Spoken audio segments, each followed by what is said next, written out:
Championship game. This is the Coors Light kickoff from Mercedes-Benz Stadium. Georgia and Alabama about 11 minutes away from kicking off to decide the conference championship for 2025.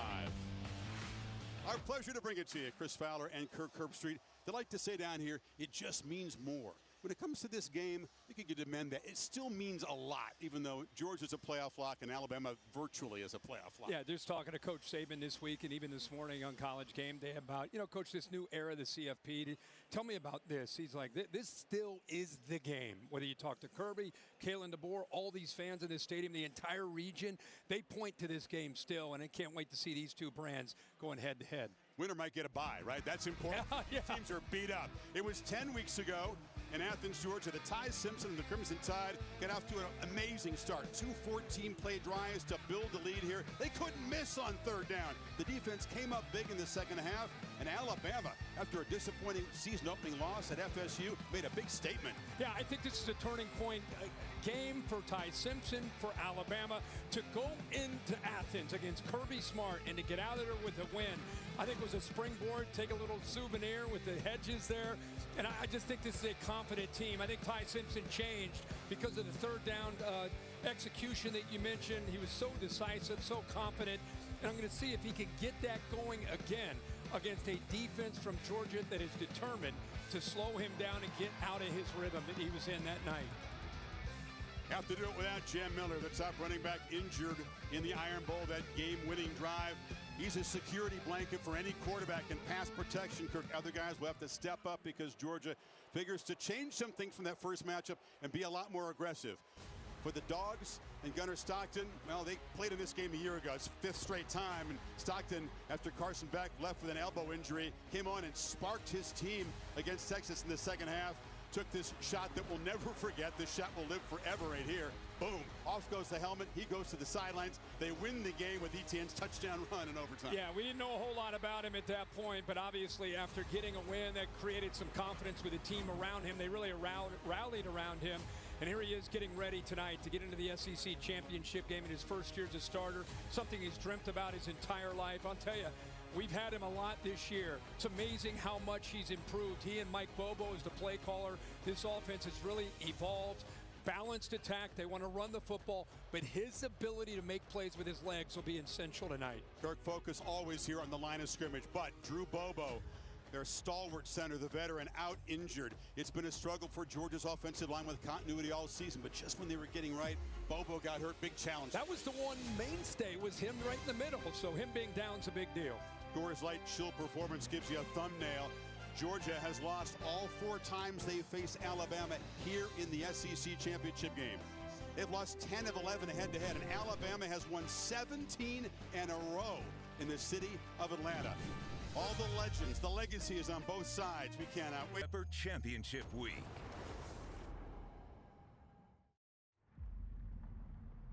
Glory isn't a place you arrive at.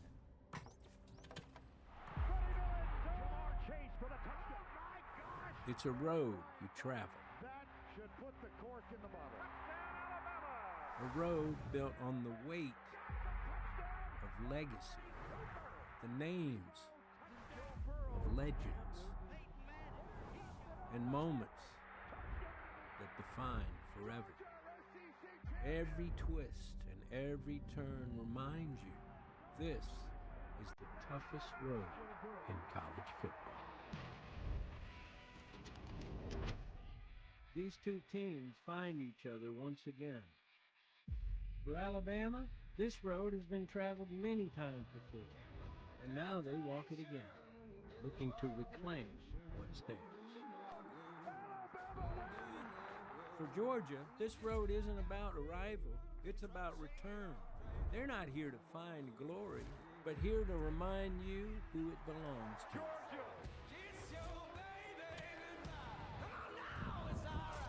Both these teams have so much pride, and they want to be the big dog.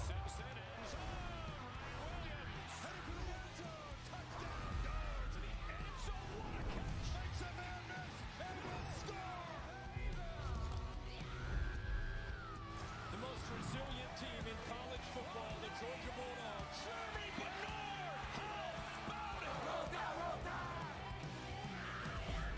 It's a long road to glory, but down here, the long road, well, it's the only road worth taking.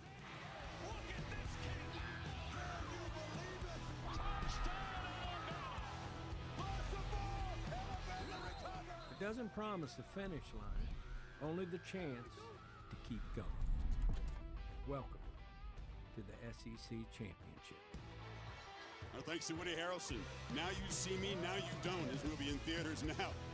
He's right about that. It's a long road to get here. It's a punishing road. It's about the strain and the pain and the resilience, and Georgia embodies all of that stuff. Another 11-win regular season under Kirby Smart. And Ryan Williams and Jeremy Bernard, the two big play weapons. Can they light up this field tonight? Simpson will be looking for them as Williams looks to bounce back from a quiet Iron Bowl. Dogs slight favorites here. They won 8 days ago over Georgia Tech in a physical bloodbath on this field.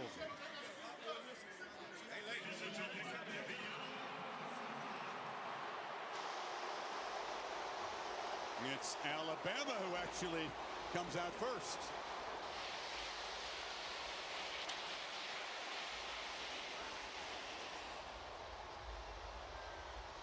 Kalen DeBoer always approaches these big games with so much calm. Different personality for Smart, but his big game pedigree speaks for itself.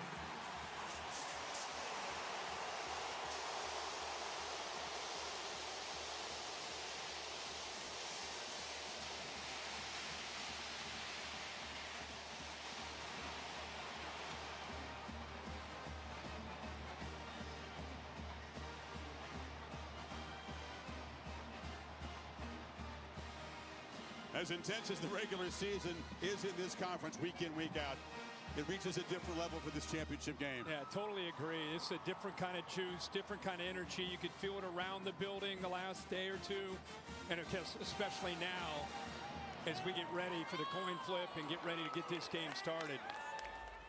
Both coaches say, Kirk, that so much has changed for their teams since that game 10 weeks ago in Athens.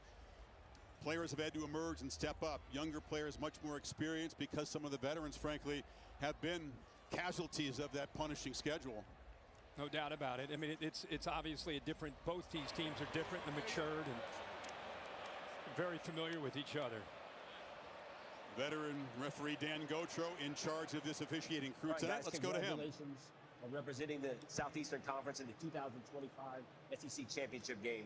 I'm your referee, Daniel Gotro. This is your umpire, Walt Hill. Georgia, you are the designated visiting team.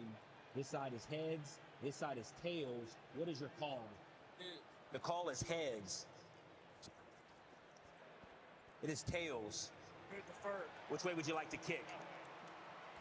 Alabama has won the toss and elected to defer their option to the second half. They will kick from the south end zone. Good luck, gentlemen.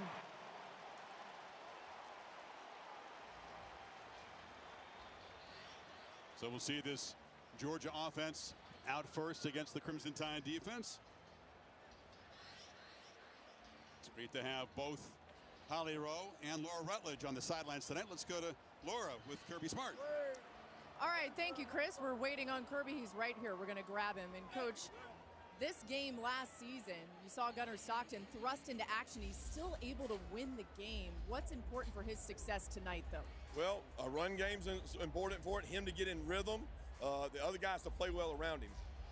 And Drew Bobo, your starting center, is out for this one. How does that affect the offensive operation? Well, those two got to work well together, Malachi and him. They've worked games together. I'm excited to see them go play.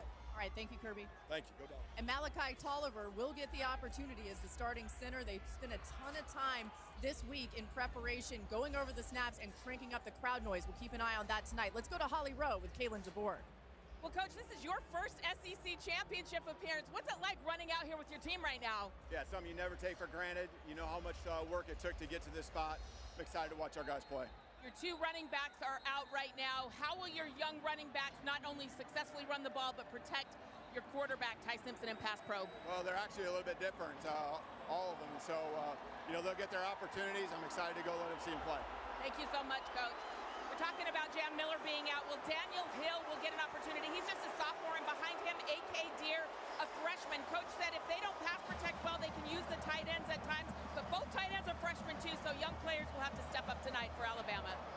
Matthew Holly, Josh Cuevas remains out.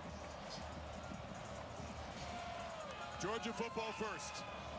And right away, all eyes, Kirk, in that center position. Malachi Tolliver, it's the snap piece of it, and it's also holding up against this defensive front. Connor Talty to boot it away. Typically, his kicks are not returned, and this one will not be either. Because across the line, big number 96, Tim Keenan, has got his eyes on the quarterback. Yeah, he's a big, experienced nose guard, and he's going to give Malachi Tolliver all he can handle. I don't think it's just matching up against big 96, who's over 320 pounds, but it's the communication. What will Georgia do to help Tolliver in the middle? Look at the big man there ready to roll. Be interesting to see the pre to post snap movement by this defensive line and how it affects the communication.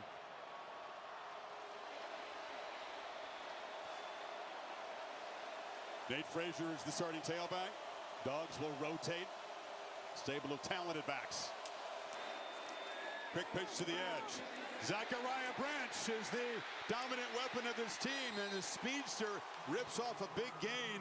Keon Sabb drove him out. Here's the Burger King impact players. Well, Nate Frazier established the run. Zachariah Branch on those quick screens. They want to get the ball in space, as you saw there against that blitz. Deontay Lawson, a veteran, 5 years, fifth-year senior. Really one of the glue to this defense is number 0, and then Bray Hubbard on the back end. They're going to get aggressive, try to blitz, see what they can do on Gunnar Stockton on early downs, especially first and second. Got 17 of the opening play. This is a QB run. Stockton lowers the shoulder and takes a shot after a 3-yard gain. You're going to see a mix of a lot of different looks early from Mike Bobo, the offensive coordinator, play caller from Georgia. I think one of the best in the country. Does a good job, especially early in the game. 12 personnel with 1 back, 2 backs. He'll give you a lot of different looks, see how you react, and then make his plan from there. Cass Jones, typically the 3rd down back, in on this 2nd and 7. It's Branch in motion. He's got it again on the edge. He's got some blockers, gets the outside, but the Tide do a good job stringing out. There's a flag down. Zabian Brown made the play. This is going to be on the Dogs. That's Dylan Bell in a hole. Holding offense, number 86. 10-yard penalty from the previous spot. Remains 2nd down. Intent on stretching the field with Branch early on, aren't they? Yeah, but the way they attacked him, that was Red Morgan 16 who created that. They saw Branch go in motion. They immediately responded, expecting. Look how hard he went at Dylan Bell. That all Dylan Bell could do is hold on for dear life because how aggressive 16 came up against that quick screen. You call him a prototype nickel, Morgan. He has really come on strong that second half of the season. What a great player. Now the Dogs face the 2nd and 17. Frazier hit and dropped behind the line. Flying through was Jordan Renaud. He's got to step up big. LT Overton, the starter, can't go tonight. Well, Chris, we just talked about it. Holly talked about it. Here's Tolliver in the middle. Watch this. Movement right there, quick movement. They kind of surprised him by slanting back, switching the gaps. Really good call there to test that by Kane Womack, the defensive coordinator, especially on 2nd long. Switching gaps from one side to the other side of the center, caught him off guard. Womack likes the matchup between his defensive line and Georgia's reshuffled O-line, that's for sure. 3rd and 20. Bama fans making noise as Stockton looks to escape the pocket. Long way to go. He's going to be knocked down from behind after a short gain by Yanze Pierre, and the Dogs will punt. Yeah, that's what they wanted. Of course, they had the holding call, which got Georgia behind the sticks, and then the tackle for loss got him to 3rd and long. All they had to do there is rush 3, drop 8. Big concern there. You just want to keep your eyes on Stockton. Anytime he gets the 3rd down, his legs are always a threat, but a good start there for Womack and the Crimson Tide defense. The finalist for the Ray Guy Award, which goes to the top punter, is Brett Thorson, 4-year starter. Yazzie to boot it away. Cole Adams back for Alabama, waves for a fair catch, and the Tide will begin their first possession from the 17-yard line. Ty Simpson off that game-winning drive, the 4th. Ty Simpson, the 4th-year junior from Martin, Tennessee, did this against the Dogs 10 weeks ago. Despite a lack of explosives, Kirk, 24 of 38, 276. Also had a 2-yard touchdown run, which provided winning points. Yeah, he was just in his zone, seeing the coverage very well. Again, when his eyes and feet are aligned, he is dangerously accurate, and that's what Georgia wants to affect. Will they be more aggressive at the start of the game than they were in that first meeting? Handoff up the middle, and that is Daniel Hill who's going to have to step up. He's a physical pounder with, again, Jim Miller out, Burger King impact players. Yeah, he's 245 pounds as a back trying to get downhill. They'll try to get as much as they can in that running game. Jeremy Bernard is healthier. 5, keep an eye on him. They'll move him all over the place. C.J. Allen, what a career. Just there's always that middle linebacker that's the enforcer. That's number 3. And then Dalen Everett, veteran 3-year starter, is going to have to hold up on islands when they play man-to-man. Lots of shifting on Alabama's side. Georgia reacting to it. Typical chess match when these teams collide. Bernard comes in motion. And again, they test the middle of that Dogs defense, and Hill plows forward. It'll be 3rd and about 2. Glenn Schumann is the defensive coordinator. His team's really been playing well the last 3 games especially, and Ryan Grubb is a play caller extraordinaire. Yeah, he's outstanding. Came back from the NFL, the Seahawks, for a year to join Kalen DeBoer. Glenn Schumann, you're right, Chris. This defense feels different than the last time we had them against Texas. I just feel like they're still maturing, getting more confident up front, able to stop the run, and they're rushing the quarterback a lot better the last 4 or 5 weeks. Here we go, Alabama on 3rd down. This was the story of the first meeting. They need just 3. Latsir Brooks has the handoff. Dogs close in, and they'll drop him for a loss. Ellis Robinson got there in a hurry, and no 3rd down conversion for the Tide to open this game. Wow, what a job by Ellis Robinson out here on the outside. Waits, nobody picks him up. Easy to come up and run support. Love to see that from the corner. He's known for his ability to cover a 5-star, but there showing the physicality and run support. Nobody blocked him, set the edge, tackle for a loss. Robinson really coming on strong, showing why he was the top defensive back recruit a couple years ago. Blake Dowd on to punt it away. And Zachariah Branch makes the fair catch at the 30. 44-yard punt. Tough. Bush's Grill and Beans, official beans of the SEC. Kirby Smart beat Alabama to win the first of his 2 national championships, but against Nick Saban, he was 1-5 and has lost both meetings so far against Kalen DeBoer. Against all others, incredible. So Alabama games are a thing because of that discrepancy in the record.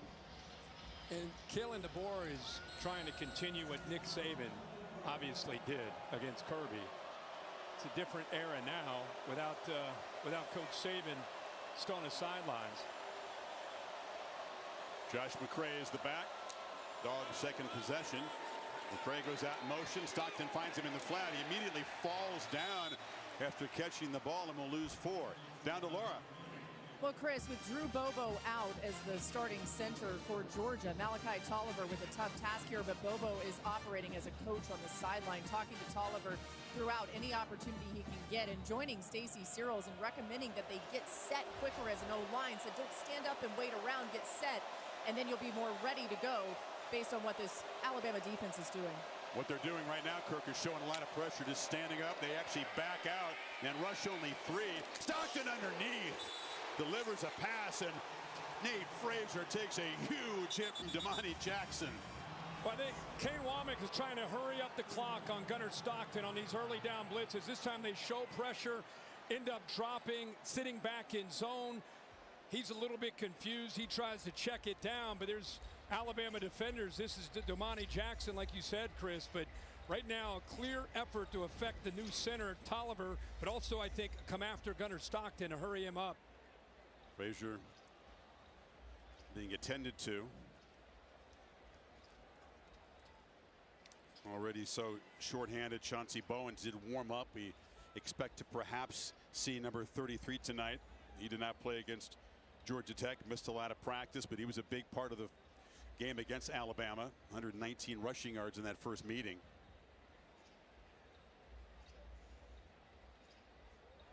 Frazier, though, far and away the leading rusher. Yeah, especially football the last team. Second half of the season, he's kind of become the workhorse, especially with Bowens last few weeks dinged up. A big shot to the midsection delivered by Damani Jackson, a guy who's perhaps extra inspired tonight because he was burned in the first game against Georgia. He got beaten deep by Colby Young. He also was out of place on a couple of runs and really did not play well at all at corner for Alabama in that first game. That's right. And Frazier is up, walking off. Maybe got the wind knocked out of him. And you're right, when Jackson went down, Dejon Lee had to step up. He's a totally different kind of corner at 6'4", but I'll tell you, Jackson made a really good play. You could tell they're so locked in on these quick underneath throws, whether it's to Zachariah Branch, that was a check down. They want to force Georgia to have to take some shots downfield, keep the ball in front, and rally to the football. Once again, it's third and extra long for the Dogs here. Stockton to Cash Jones underneath, and he makes a good effort, but he's going to come up a yard short of the first down at the 39. Hill Green knocked him down. But they go back to the same look that they had on that 3rd and 20, 3rd and 14. They show pressure, they drop that mug look, end up bringing Deontay Lawson late. Pretty good effort there by the 3rd down back, Cash Jones. Both series, though, Kirk, Georgia's gone backwards. It was a penalty the first time. The loss here. Not going to do well tonight. 3rd and 14, 3rd and 17. It's Alabama. So here comes Thorson again. Booming kick. Adams watches it bounce over his head, and it checks up beautifully and goes out of bounds. So Alabama be pinned back about the 7 or 8 yard line for their second possession. Dogs not doing anything on offense, but controlling field position. Well, the moment almost at hand, noon Eastern time, the exclusive reveal of the final CFP rankings. And of course, the 12-team bracket will be positioned. Alabama virtually in, Georgia 99.9 to get in. BYU losing the Big 12 championship game to Texas Tech. And it goes those 4 first-round games on campuses the night of the 19th, and then a triple header on December 20th. If you're a Miami and Notre Dame fan, you're hoping for an Alabama loss. Pass across the middle, and quickly getting first down yardage is Isaiah Horton, coming off that hat trick of touchdowns in the Iron Bowl. Yeah, we were there. He had a huge game, did a really nice job, played with great intensity. Good job that time by Simpson, getting back, finding his primary target, and getting the ball out quickly. Going a little tempo now. Hill picks his way and is knocked down after about 1.5 yards there by Xavier McLeod. Parker Brailsford in the middle of that offensive line. We've talked so much about the center on the other side, Malachi Tolliver, who stepped in. Good to see. The game we had at the Iron Bowl last week, Brailsford was just playing through pain. They really didn't know if he's going to be able to go, but he's had a great week this week. Said it's the best he's looked and felt in weeks, so it's good to see him in the middle. Yeah, they said he was just a warrior to get through the Iron Bowl, playing through pain. 2-back look. That's Bernard to the left of Simpson. And they fake it to him, and getting met in the hole and driven back. Gabe Harris colliding with Simpson. He'll lose a yard. This is the importance of being able to stay as far as the effort on the backside. Here he is right here. We just talked about Brailsford. He locks up there on Gabe Harris, but Harris with the hustle and pursuit on the backside doesn't give up on the play. There's nowhere to go because of what Harris does there with that effort. Sometimes guys on the backside, they'll see the ball going the other way. They'll maybe go a step or two slower. It gives the quarterback some room or a back to check it and cut it back. But with the effort and hustle there by Harris, nowhere to go. 3rd and 9. Dogs bring pressure. Simpson across the middle. It's incomplete. Bernard was in a crossing route, but it was a tight window. KJ Bolden was in coverage, and another 3 and out for Alabama. Actually, they did get 1 first down of the series. Yeah, Chris, this is why we were so impressed with what they did in Athens. Look at this offensive line. I mean, look at the movement, the twist, the pressure. There's a lot going on in front of Ty Simpson, and his eyes need to be laser focused beyond that towards the line, towards the coverage, but good tight man-to-man coverage by the Bulldogs once again.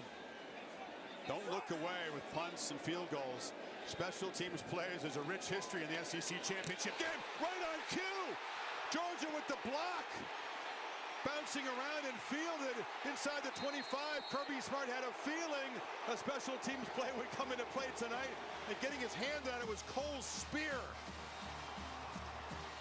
They overload the left side of the Alabama offensive line, and like you said, Chris, right on cue.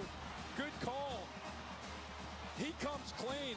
Nobody touched him. Heck of a job there to just take it right off the foot of the punter. Look at that. They had a couple guys there on that left side.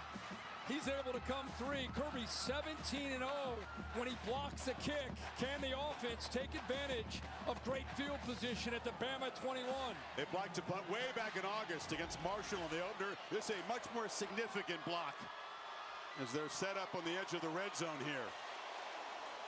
Frazier makes a cut inside, and Frazier, good to see him back up and healthy after the big shot. Plows inside the 10, first and goal, picked up 14. But they went 13 personnel. They got a great tight end room. Look at all three of these guys. Sometimes they'll use that as a decoy. This time they run a counter play, set the edge there with Lucky, pulling the backside guard there. The freshman, Dontrell Glover, and that opened up a good, tough running there by Frazier.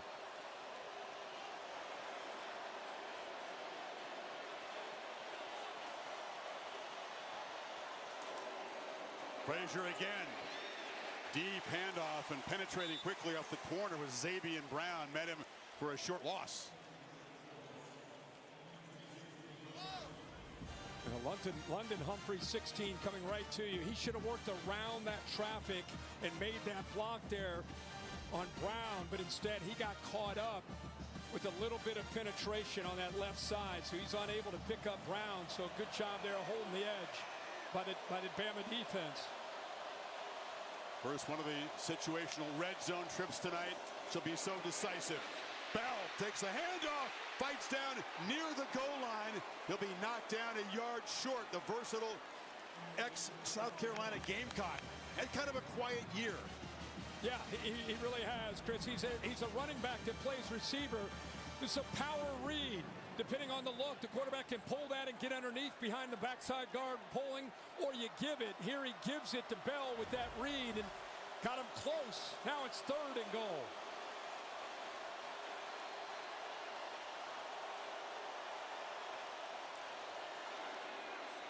They fake it to McCray. Ends out there, touchdown! Georgia strikes first off the block punt. Roderick Robinson.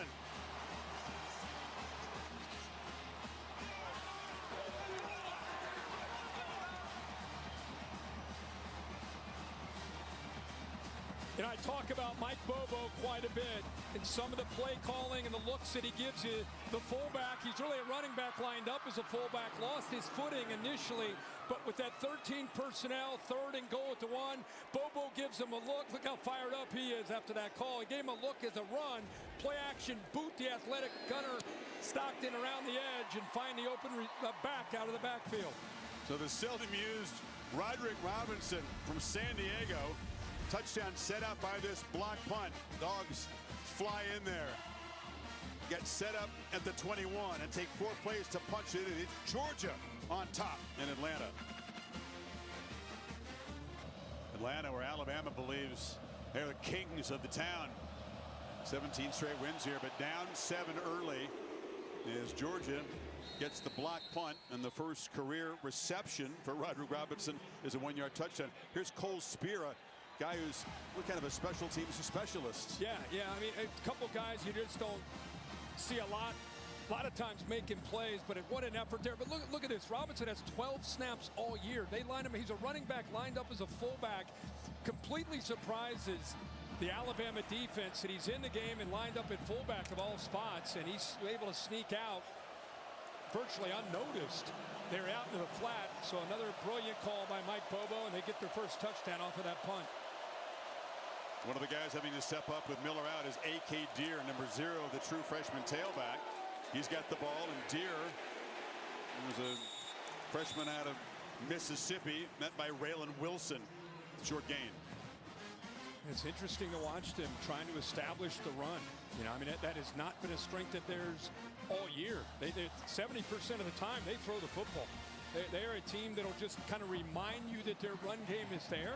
But with your top 2 backs down, especially Jam Miller, here early, they're trying to establish it into the interior with the They're trying to win that line of scrimmage. Tough to do against Georgia. Simpson has a clean pocket. Hill underneath. Spun down immediately. Short gain of 4. And tackle made by Chris Cole. Another third down for the Tide coming up. They'll need 4. They're rotating Cole in there. Remember, C.J. Allen's been in and out. He's coming back onto the field now. I think that's the difference with Georgia from where they were early in the year when they played Alabama to now. More depth at the linebacker spots, more depth up front, able to rotate and not drop off as much. See if Glenn Schumann dials up some pressure here on this third down.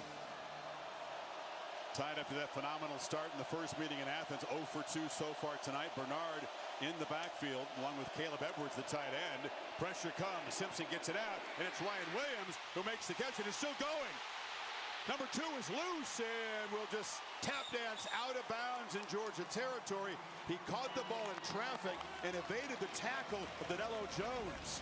Big gain. But we wondered last week where he is. In this time, you see how they use that motion. Now you create a favorable matchup. You give him to the inside there against Jones. This is what he does. It's the yards after the catch. Great route. Little whirly route back to the inside, then back outside, and then even though he's not the biggest guy, about 178 pounds, boy, is he lethal with the ball in his hands.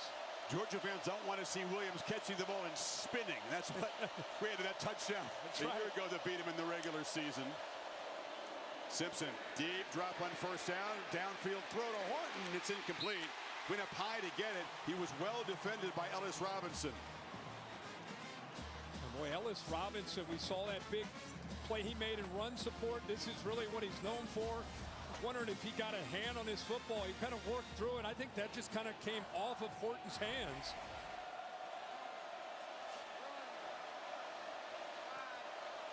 Bernard in the backfield there. Wasn't able to play a huge role in the Iron Bowl, but has gotten much healthier in the ensuing week. Simpson looking for him across the middle, but he can't escape. Georgia looking for him too. Ja'Cory Thomas all over number 5, a 4-yard gain. Yeah, they blitzed Raylan Wilson, so it created a one-on-one matchup. Here he is in the backfield. The blitz comes from here, so now you got a matchup with the safety, which is exactly what Ryan Grubb would love to see. A little angle route, very close to being able to pull away there from Ja'Cory Thomas, but a heck of a tackle in space. Otherwise, he's off and running if he doesn't make that play. Needs 6 on this third down. Bernard motions over, 3 receivers stacked to the right.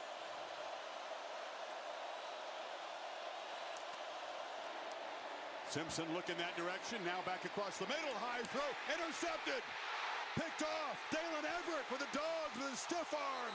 Takes it back into Alabama territory. A flag down at the end of the play, but the Dogs were the first takeaway. Looked like K.J. Bolden may have gotten a piece of that. Or typically you see a blitz, you think man to man, but here he is out here on the outside, just kind of sits back, reading the quarterback's eyes. As that ball comes out, I think it got out clean. I think it just came off the fingertips there, like you said, a Horton. Return team. The 15-yard penalty will be enforced from the spot of the foul. First down, Georgia. It comes off of Horton. Yeah, I guess you're right. He did. K.J. Bolden did get a fingertip on that. But the throw was off target anyway. And it's behind him. And a heck of an effort. What a job by Dylan Everett to be able to catch that football. So the savage pads go to Dalen Everett. Had a couple picks, remember, against Texas in the SEC championship game a year ago. 2 guys fighting, and he's going to be penalized at the end of the return. Yeah, he got the face mask, so instead of being deep into Alabama territory again after a big play, because of that face mask, they're going to come all the way back into their own territory. Looks like they're going to put him at about the 43-yard line. What is it about this game, though, and Everett? Again, defensive, most outstanding player in the win over Texas for those 2 picks. And an early one here. Georgia from their 43. Feed McCray. Bumps ahead and then falls forward for a couple. And Georgia's defense came up huge against Texas a year ago. Boy, he's been such a good player for so many years in Athens. Has great size, 6'1", 190. You're right. They tested him, it didn't work. Yeah, that's why we made him one of the impact players tonight. He just seems to step up. And when the lights get their brightest, 6 out of the edge, plays so well. Fake it to McCray. Stockton now flips it short to Oscar Delp, and the tight end lowers his head. Takes a shot after a 5-yard gain from Justin Jefferson. 3rd and 3, final minute of this first quarter. And with these kind of turn of events, Bama's defense put in some very tough situations. Tempo Kirk here on 3rd down. Delp out there on the edge, and Stockton diving, and it's a first down. So Stockton with the short scrambles can just frustrate a defense, and the Dogs at Bama territory as we'll begin the second quarter with Georgia up 7-0. And whether it's design run or just there creating with the scramble, you know, that's what they do a good job of. And I think Gunnar Stockton that time, he just felt it, saw that the linebackers cleared out, knew that he could get the first down and didn't hesitate, took the yards while he could get them. So a block punt sets up a short touchdown drive. And then the first takeaway of this game has Georgia in business in Bama territory beginning the second quarter. Back after this message, and we're from your local ABC station. You're watching the SEC Championship on ABC, presented by Dr. Pepper. First quarter leads have not been decisive at all in previous Bama-Georgia games for the championship. Kirby Smart has lost 3 times after leading Alabama in the first quarter. It's a long way to go here. And the handoff to Frazier. And then first down run yields about 1.5 yards. Yeah, as we know, any college football game, there's momentum swings that go back and forth, but especially with the emotion in this stadium at the early part of this game. And after that block punt, things change quickly, favoring Georgia. Then you have the interception by Everett, continues to favor Georgia. This is where Alabama's defense, they're going to have to make a stand here. Frazier again, weaves his way through heavy traffic, just keeps those feet moving, keeps churning, and gets help from his buddies. He gets shoved for a first down to the Alabama 35, picked up 11. Well, the big fellas got behind him. The tight ends got involved there. Williams, 10, the tight end. Boy, look at his, watch his feet. Just keeping kind of that balance, kind of keeps the play alive. But look at the linemen. Look at that. It's like rugby. Just a herd of humanity just pushing him along for that first down. You're right, but you said it. It's a great lesson for running backs. Just keep the feet moving, right? Yeah. Bowens now spells him. And he tests the middle. Short gain. So much focus on Drew Bobo not being in there. Malachi Tolliver having to step in. The Dogs beginning to get a little traction here in the run game. And each rep Tolliver's playing, the more he's kind of getting over the whole noise about, oh my gosh, Alabama SEC championship. He's just settling into the game. And I think the guards around him, the experience around him, Gunnar Stockton, everybody helping out with an inexperienced center. 101 total snaps this year. That's a low number. 34 of those came here against Tech 8 days ago. That time, met in the backfield. Bowens driven back by big Tim Keenan. But right on cue, right when we talk about what a great job he's doing, Keenan's here. Whoops. Keenan's right here, and watch him move off of that block and able to kind of wrap him up. Boy, he moves so well for a big guy. Kind of had to earn his keep. So much depth when he was early in his career in Tuscaloosa. So many talented players. Instead of leaving, he just kind of worked his way through the scout team and eventually, last few years, become a big part of the Crimson Tide line of scrimmage. Stockton running all the way. Jones is a lead blocker. And Stockton muscling down near the marker at the 25. You're right, though. The juice in Georgia since that block punt. Significant jump. Oh, yeah, 100%. And when you have a quarterback like Gunnar Stockton, they do such a good job having the +1, meaning one extra blocker, because he runs the football. And there's, again, this time you see Cash Jones with the push there to get him forward. Going for it on 4th down. 2 big backs, McCray and Frazier in the game. Now they motion around. Stockton under center. Tackle over on the right side. They're going heavy right. Sneak and a first down. So they convert on 4th. And that looked pretty simple. Look at this. Because they moved Freeling over, look at the defense. Look how they responded to the tackle over. Look at the gap over here. Very good job of kind of seeing how the defense responded to the tackle over. They went heavy themselves to cheat that way as a defense, so Gunnar Stockton went the other way. Delp crashing down to create the space. 10th play of this drive.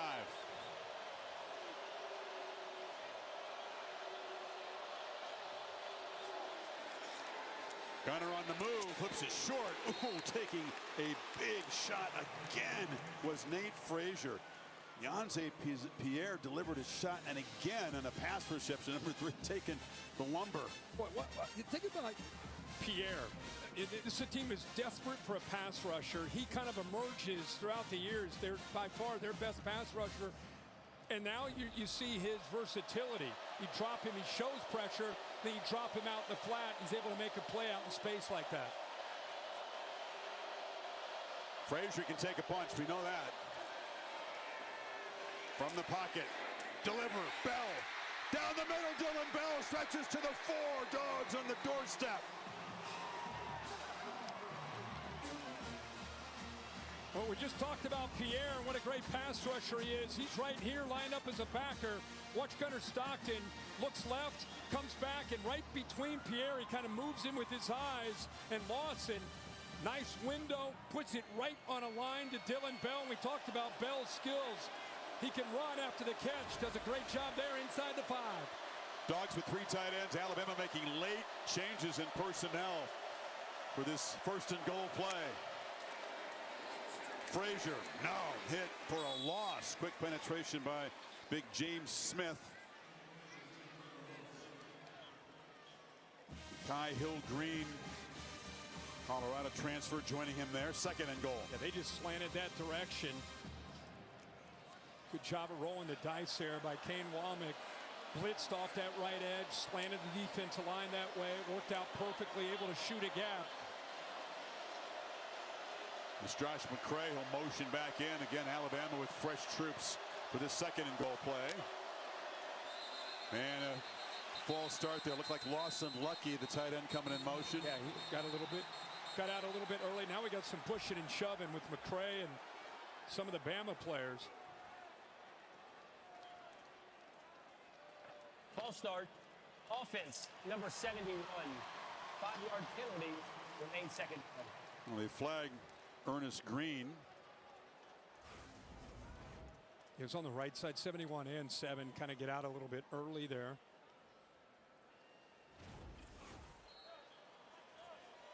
Bama has 13 total plays. And Georgia, this will be their 13th play on this drive alone. Big premium on ball control, time of possession, domination for Kalen DeBoer. Not working out that way so far tonight. 2nd and goal, Stockton takes off and navigates back down near the 5-yard line. Picked up 5. It'll be 3rd and goal. Yeah, they went to a bunch formation off to the right.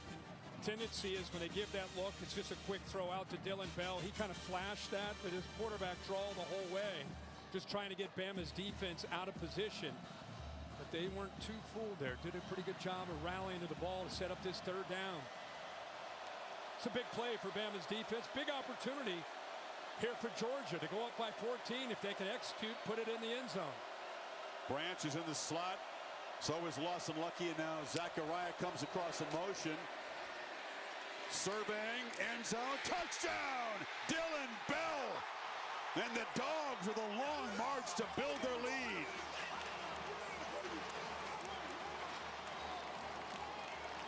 Dylan Bell, a big part of that drive. Boy, they got a matchup that they love to see. Dylan Bell is lined up right here in a condensed formation. And he's got a two-way because of where he's lined up. He's lined up against a safety. Go left or right.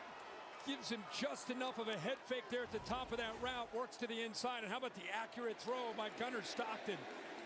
Talked about the quiet year for Bell. Just 1 regular season touchdown and 23 catches. Had 2 big catches on that drive, the 19-yarder and then the touchdown pass, all set up by the interception by Dalen Everett. So Ty Simpson, not nearly the efficient start that he had in the first meeting between the Dogs.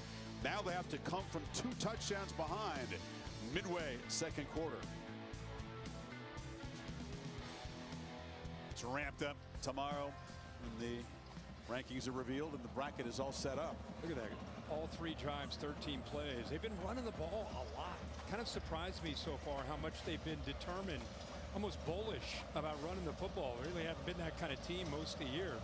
But Kirby, when he's up by 10 or more, he's 97-3. Except against Bama, where he's 1-3. That is the exception. High-speed highlights brought to you by T-Mobile 5G home internet. It was kind of a defensive game. Then we had a block punt by Georgia. They got the momentum. Big third down call there to get it to Roderick Robinson for a touchdown. Big interception by Dalen Everett. Got the ball back to Gunnar Stockton. And then another third down. This time he finds Dylan Bell. Well executed. Good job to create that matchup against the safety. And they go up by 14. How will Ty Simpson respond? And will they try to feature the pass game more? They have so many effective weapons who can make plays. And this is Sutter step. Ryan Williams. That little move got the Georgia guy's frozen, and he got around the edge. So dangerous. Missed tackle by Danilo Jones. Another chuck play, 21. Yeah, I think you look at him on film and you think he's quick, and then you get out in the field with him and you lose your edge. Here he is right there in good position. Boom, he has that little stutter and he gets around him. Jones, by the way, is a great player, but he went right around him. I think they're going to see if he stepped out of bounds. You see Kirby at the top of the screen kind of pointing that he stepped out of bounds. Yeah, Kirby's pointing at a spot maybe back 10 inside the 40.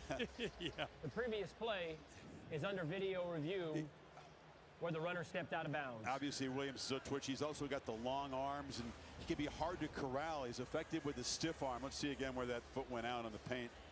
That hat kind of obscures it. Looks like he may have stepped out of bounds. We'll bring in Bill Lamagnier to see if his keen eyes can determine. It was a first down anyway, but that looks like it is out of bounds there, Bill. Yeah, that's where I have him stepping out of bounds. But like you said, he's still got the first down. We thought number 2 might be ready for a big performance. He's not a guy that goes in and complains about not being targeted at all in the Iron Bowl, which is incredible that he wasn't. But he was determined on the practice field to show that he's all in. And he had great practices Tuesday, Wednesday. Simpson told me he believed number 2 was going to have a big effort tonight. And frankly, the Tide needs him to do something to be special tonight, to combine with Horton and Bernard and bring this offense back. Running the ball is going to be a challenge. Yeah, absolutely. Holly? Well, guys, it would be natural for Alabama to start pressing right now, down 14-0. But Kalen DeBoer wants to make sure they don't do that. He was running up and down the sideline, telling his offense 1 play at a time. After video review, the runner stepped out of bounds at the 38-yard line. It'll be 1st and 10, Alabama at that spot. And guys, he just really wants them to focus on the execution of 1 play at a time, not get too far ahead of themselves. One last note, just pointing out this shuffled offensive line for Alabama. Cam Dewberry has not played yet, their left guard. He is out, but he's in uniform. That means Gino Vandemark's been in there, a little bit of a shuffle up front. So many guys have shuffled the different positions on that Tide front throughout the season. So after review, it's a 13-yard gain, not a 21-yarder, and a first down at the 38.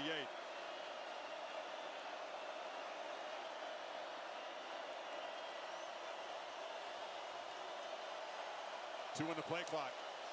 Just get it off. Simpson trying to buy time on the edge, has to just throw it away.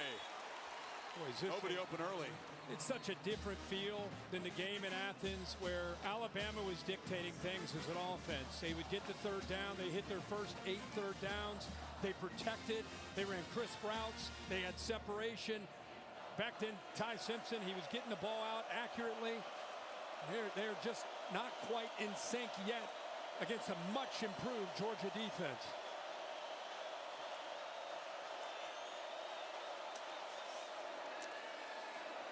Simpson batted down at the line.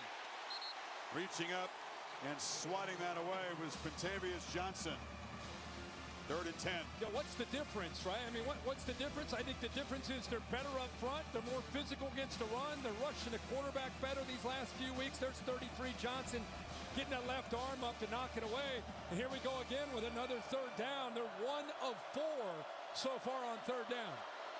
After starting 8 for 8 in that first meeting we talked about. Right. Let's hear Brooks hasn't been featured yet. He comes in motion. Simpson looking that way. A long throw. It's over the head of Brooks, who was well covered anyway. Pressure effective to throw one more time. Bama's going to punt one more time. They walk Zayden Walker up. He's such a great pass specialist right here, and then he works around. Really affects Simpson just by being in his face. You can in fact see Simpson fall off the throw because of that pressure from 10. Watch him fall off the throw. That affects his accuracy, but it was great coverage downfield anyway. Blake down. Had the previous punt blocked. Georgia peels back and sets up a return here for Branch, who steps up and waves for a fair catch at the 21. Sunsets and a chilly day in Atlanta. Inside Mercedes-Benz Stadium, it's the Dogs in control, 14-0.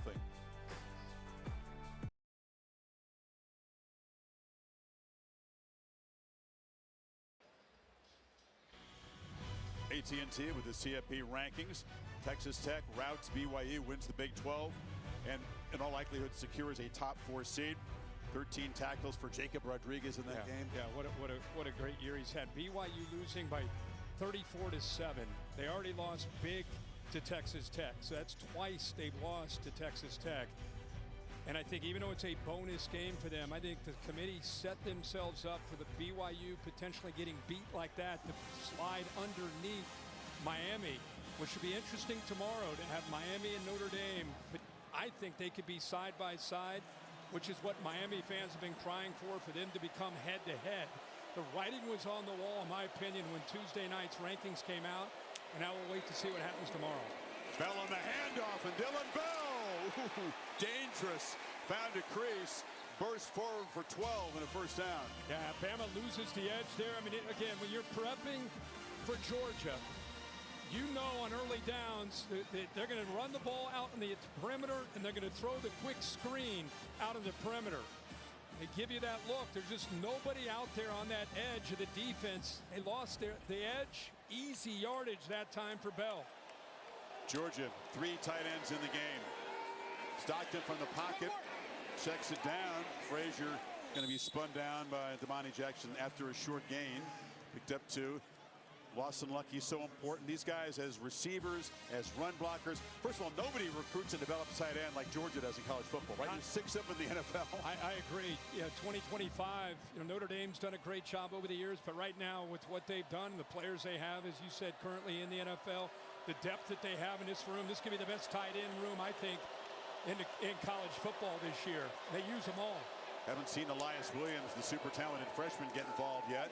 Catch on the edge. It's Jacoby White-Helton. Just his 7th catch of the season. Picked up a couple. Will set up 3rd down. See, again, there's the ball. Quick. They just try to stretch you. Make sure you honor and respect that edge out there, the horizontal edge to your defense. Look at the difference between making his tackle right there and not. That's about another 4 yards. That was Red Morgan coming in quickly. That would be a 3rd and 10, and instead it's 3rd and 6. Alabama trying to get off the field, trying to reclaim some momentum. Georgia has owned that. Bama's showing pressure with their backers, especially on that right side. Bunch of Tide players leaning forward. A lot of them back out. Stockton throws downfield, and maybe he was confused by that look. Zachariah Branch was on the route, but a miscommunication there. Chris, I think they affected his rhythm and his confidence. They walked up 7, maybe 8 guys. Look at that. All those crimson jerseys. And then you're right, they back out. You could see even on his follow-through, he did not feel comfortable. Didn't have his base underneath him. Ball sailed on him. Good job there of showing that look by Kane Womack, then dropping out of it, making him unsettled. They do their job, get the Georgia offense off the field. Such a part of modern defense, right? It's not how often you blitz, it's how often they think you're going to blitz. A lot of times. Just mixing that up, pre to post snap. High boot by Thorson, and fair catch made by Adams at the 24. So Bama's defense gets a stop. Now can Simpson in this offense with 5:24 before halftime get something going?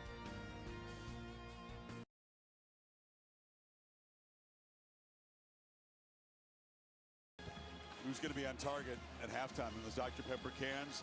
Two students battling for life-changing grand prize of 100 grand in tuition from Dr. Pepper. Got to go chest pass. Just fire it. Boom, boom, boom. Gene Hackman and Hoosier. Pop it, pop it, pop it.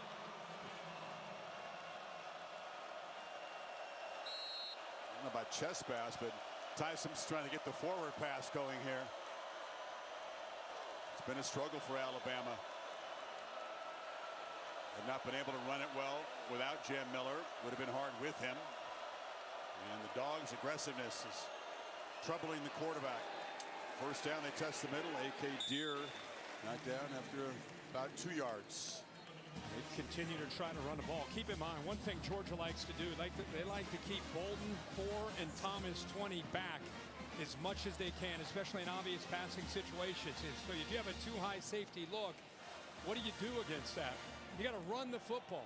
Got to run the football into that look, or you got to hit the underneath pass and the crossing routes and get yards after the catch. See, they got two safeties back again. Tough to throw the ball downfield with that look.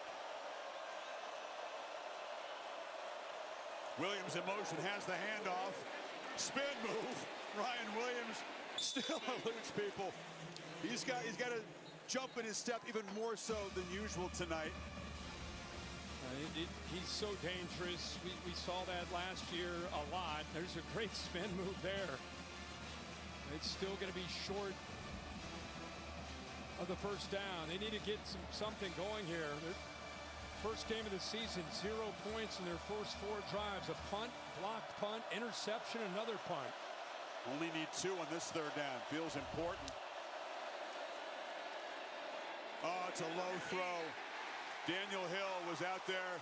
You want to make it a much more accurate throw when it's a running back in the pattern. Simpson knows that one's on him. I think that anytime you see an easy throw like that low, quarterback short arms, he's just aiming the football. Instead of just getting back there, if he threw that 100 times, he could almost throw that with his eyes closed.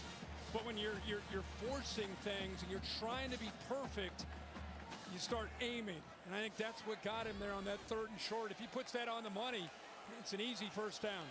Laura said, Kalen was telling his team, don't force it, don't force it. There's an example, Kirk, of pressing what you're talking about.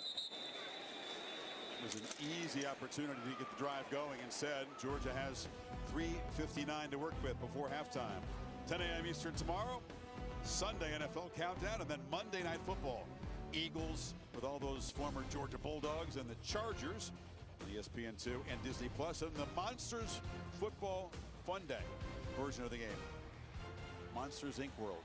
You part of that? No, sir. No, sir, I'm not. Bama deferred, and they get the ball to start the second half as we get under the 4-minute mark. Georgia would love to build on this lead before then. Branch, tunnel screen, breaks free. Zechariah Branch, much like Williams on the other side, once he gets a couple steps, it's hold your breath. Broussard got him down, but it's a first down. Yeah, Ryan Williams is quick, but he's a different kind of quick. Zechariah Branch is low center of gravity, really physical to go along with the quickness. So, been seeing this all year, the SC transfer. Look at that acceleration. You got to swarm to the ball, leverage the football the best you can against him. Bell on the perimeter, one-on-one, and wrestled down. Good tackle by Damani Jackson in the open field, but he picks up 8. And Chris, go back to the throw by Simpson. This is just another simple throw, but when you throw it out in front, you get yards after the catch. And that's what we've seen with Gunnar Stockton so far, early part of this game. Give it your receivers a chance to make a play. Frazier muscles for a first down to the 40. Yeah, this is all about the SEC championship, but if I'm a Notre Dame or a Miami fan, I'm sitting here pulling for Georgia to just keep rolling along. Make this as big and as bad as you can for Alabama, because that could potentially open the door for Miami and Notre Dame. if Bama were to get blown out here by Georgia. That was the conversation. Do they need to win? And if they do lose, by how many would it give the committee second pause? They're ninth in the rankings, Alabama, coming into this. Bowens slams forward. I'm not suggesting they are going to get blown out, but I just know that there's so much. Would Bama get punished? In my opinion, Bama went to Athens and beat them there. Yeah. So it would have to get really ugly for them to be punished for losing a game. They have to play a bonus round game. 2-minute timeout. We'll talk more about that. These games are interconnected, and the subplots are plentiful. Championship Saturday. Dogs on the move, up by 2 scores.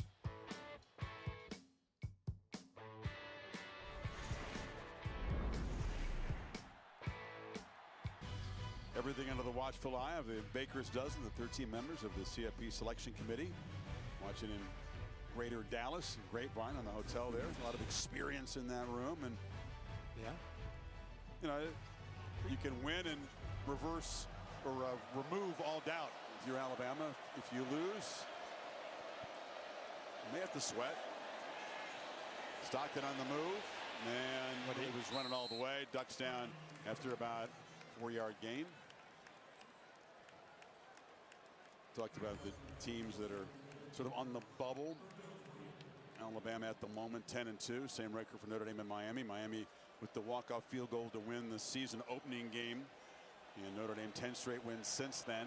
Yeah, Bama, the one thing that doesn't show that they beat 4 ranked teams in a row, not just the best win at Georgia, but I think it's the amount of good wins that they have that's probably the best thing on their resume, better than anybody else at this point. So they just need to show a pulse here and start competing and get back into this game. Bowens is dragged down. It's not easy to tackle him in the open field, and that was a nice play by Justin Hill to drag him down short of the marker. Yeah, he's right on the inside right here, and then he works out. You're right, Chris. What a tough ask of him to be able to make this play without even making a horse collar, because he's chasing him down from behind.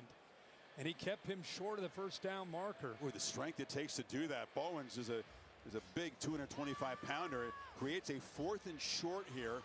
Timeout on the field decision for Kirby Smart. Do you trust your offensive line and try to keep the football with 1:09 to go, or do you risk Alabama getting a stop in the football in midfield? And it sounds great to always say, the analytics say to go for it. You want to be aggressive in today's day and age, but they're in complete control of this game. It would make more sense to me to punt it away just to be safe, because if they bow up and stop you, you're giving them not just a ball at midfield with 1:09 to go, you're giving them some momentum before the half. And that's the choice Smart has made, sending Thorson out to punt. A lot of respect for the interior of that Alabama defense. Here we go. They run the offense out there. Let's see if they actually run a play, or force Bama's going to call a timeout. They'll call a timeout, won't they? Now they gave him time, obviously, to make the switch. Here comes the sneak. Notre Dame got Georgia on this in the playoff game a year ago. Kirby Smart has tried to work it on opponents, and the timeout will be taken by Georgia. Well, they tried to confuse Alabama, maybe get DeBoer to spend a timeout. It's Kane Womack, the defensive coordinator, proud of his guys for hustling back. Expect the unexpected as you prep. And, you know, they did a good job of not taking their helmets off, going over to get some water. It's a good job of being ready to respond to this. And keep in mind, because of the substitutions, obviously, you'll see the umpire, they're going to step over top of the ball. Alabama has enough time to get all 11 guys out there, to get everybody lined up. And that's the reaction from the defensive coordinator.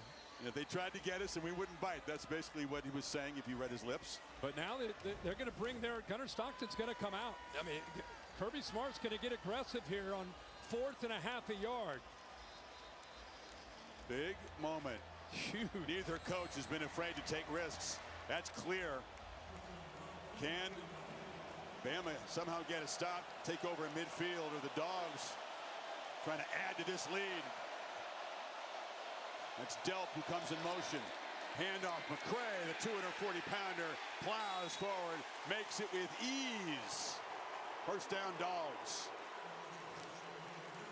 Well, we just talked about Roderick Robinson with that touchdown reception. He's going to lead the way and get just enough there of Deontay Lawson Got aggressive, trusted that offensive line. Keep in mind, you got a backup center in Tolliver, 2 freshman guards, and they get it. 50 seconds and a half. Ball batted in the air and falls incomplete. Looked like Hill Green got a piece of that pass. Yeah, he came off the blitz from the second level. From our right, he just barely gets his hand up there as he's getting blocked. Great length you can see there. So the Dogs with 2 timeouts. They don't have too far to go to get in field goal range for Peyton Woodring. But you don't go for it like that to think about a field goal. Knowing Kirby Smart with those 2 timeouts, he's going to get aggressive, try to get this ball downfield. Good point. Let's see if he does here. They hand it off to Cash Jones off the left side. He's knocked down. Not a terribly aggressive call. Justin Hill made the stop. And for now, Smart saving the timeouts. You got quick throws to Branch on that left side. Yeah, they're not at field goal range now, Kirk. No.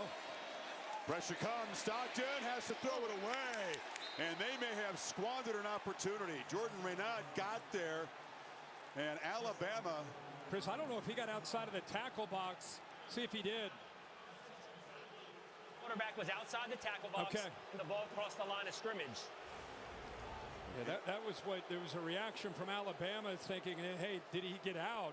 You know, Gunnar Stockton looked that way, but still seemed somewhat surprised by Bray Hubbard on that blitz. Womack doesn't think he got outside of the box, but they've moved on.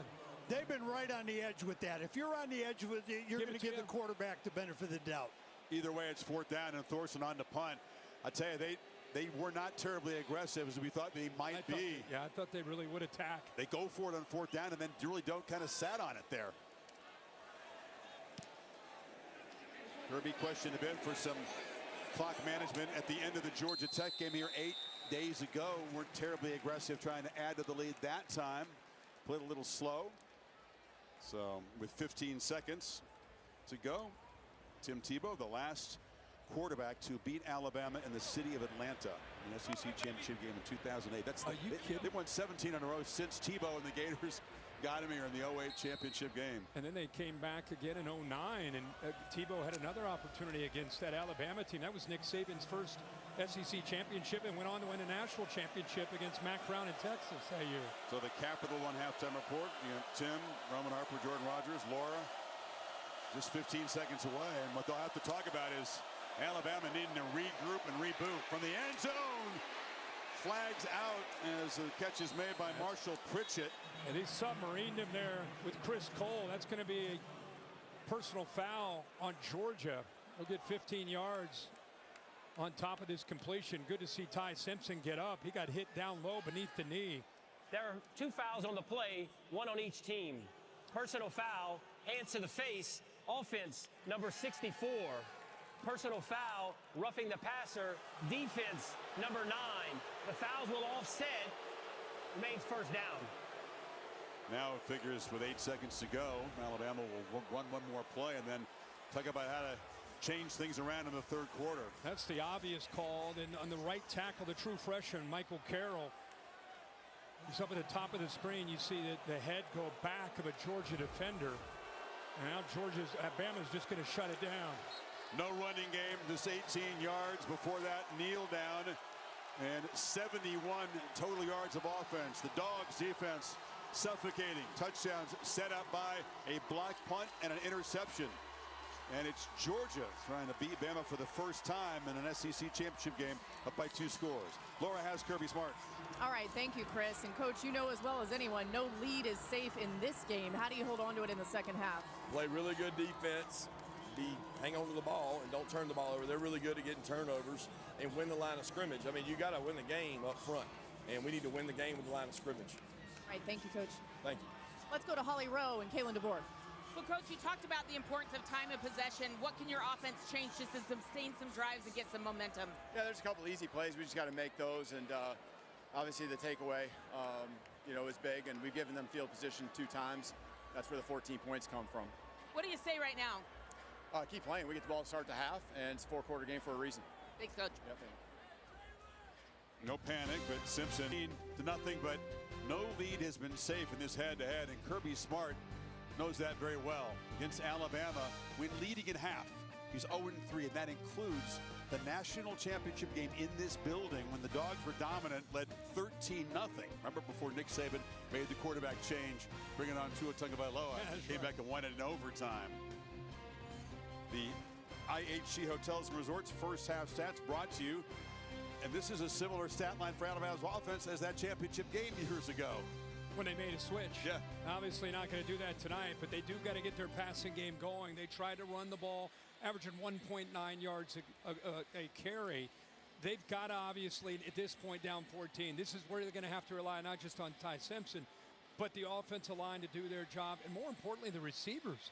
They're not getting separation. They're not getting open. Ty's back there holding the ball often, but to think Jeremy Bernard would only have one reception for 4 yards in the first half.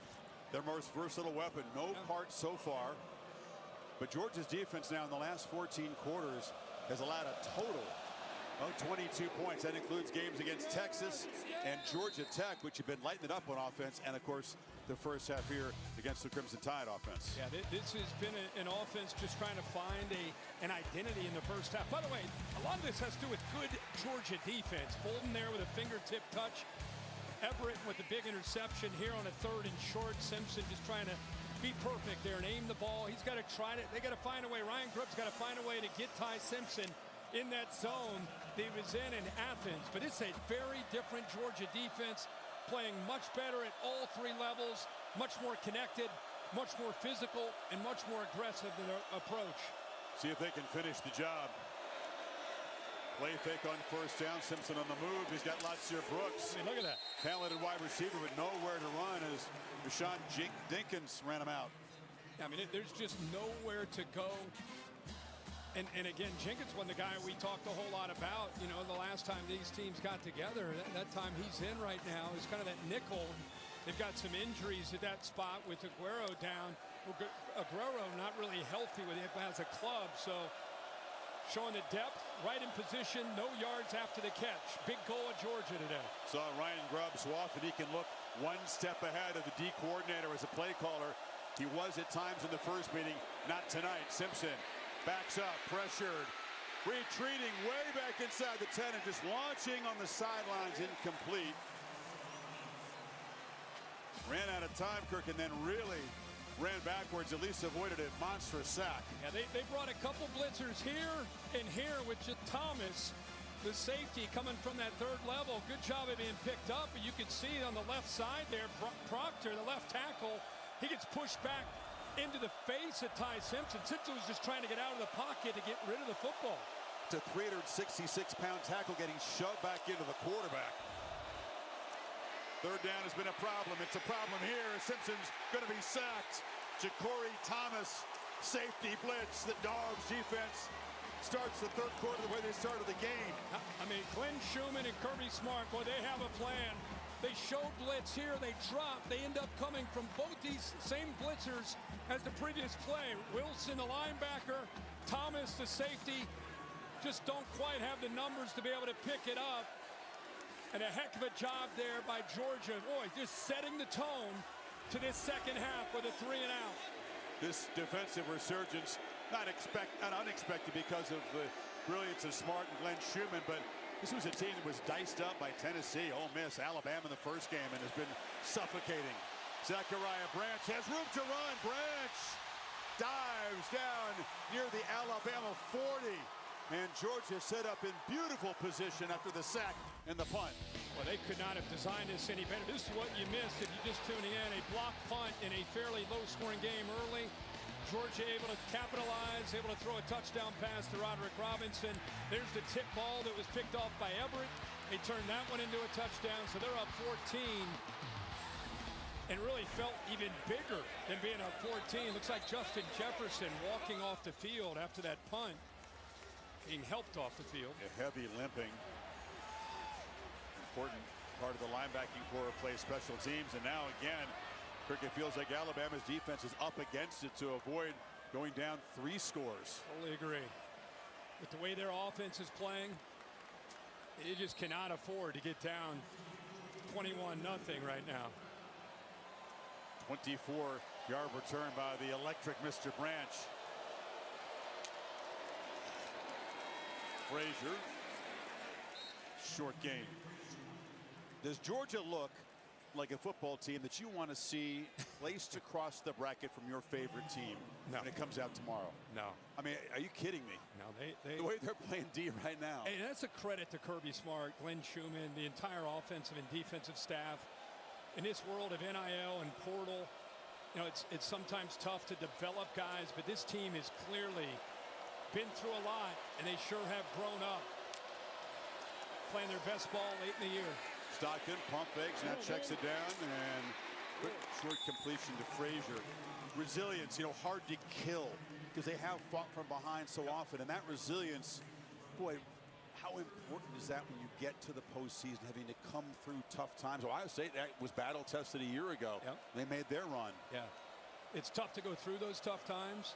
You're hoping to win through those tough times, which they were able to do to find ways to win in the fourth quarter. But they are a hardened team that is playing with a lot of confidence. Stockton, Branch, known for his electric big plays, makes a short gain, first down in front of Jackson. How often do you see this? Quarterback makes a throw on third down. I was wondering what he was doing. Did he not like to throw? But he was making sure there wasn't a fumble. He wanted to make sure that ball's not out. I mean, how many times do you see a quarterback make a throw 12 to 8 to 10 yards downfield? It's up. I got you just in case. Georgia playing with a little tempo now, trying to build momentum. Pump fake. Stockton, sideline route, catch made by Lawson Lucky. Everything working for Mike Bobo in the offense right now. It's first and goal. That's a good job of selling the quick screen to Zachariah Branch. Watch a little shoulder, and now you go deep to take this safety, and then you go the rail route down that sideline to Lucky. Nothing you can do there really to defend it, because if you're going to come up, you got to react to one Branch being out there. The safety's got to react to the deep threat, and it's a nice bubble right there, and a heck of a throw. Good job of selling it there by Gunnar Stockton. Kirby Smart Kirk has lived the pain of those surrendered leads against Alabama in the second half. Determined to build on it right here. Ball batted down. He was trying to find Taylor on a slant. Hill Green got a hand on it. That's a touchdown. That's a walk-in touchdown. I don't know, if he doesn't make that play, that is easy touchdown here to the true freshman Taylor. Good effort there. Nick Hill Green got up, climbed the ladder. And again, if he doesn't bat that down, we've seen him do that a couple times. That's a touchdown with a bust on the back end there.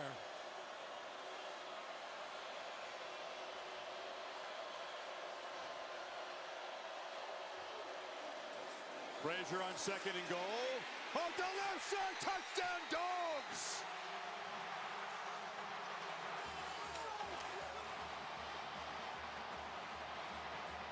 Perfect start to the second half for Georgia.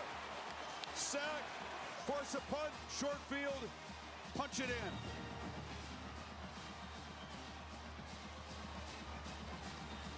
It was a good kick out block by London Humphrey, 16. He'll come around it. But look at the two tight ends on the play side, both Lawson Lucky and Oscar Delp. They kind of sealed the edge to the inside. And then Humphreys coming over was able to get a kick out block. And boy, Frazier, talk about improvement. He's a great back, but I think he's just feeling the scheme every single week, taking great steps. He's taken two big shots as a receiver tonight. He's taken punishment all year. He's never had a more comfortable touchdown than this. Untouched to the end zone. 21-zip, Georgia. Championship on the line. They're trying to punch their playoff ticket. I don't think it'll be close. I think Virginia will win that through the air.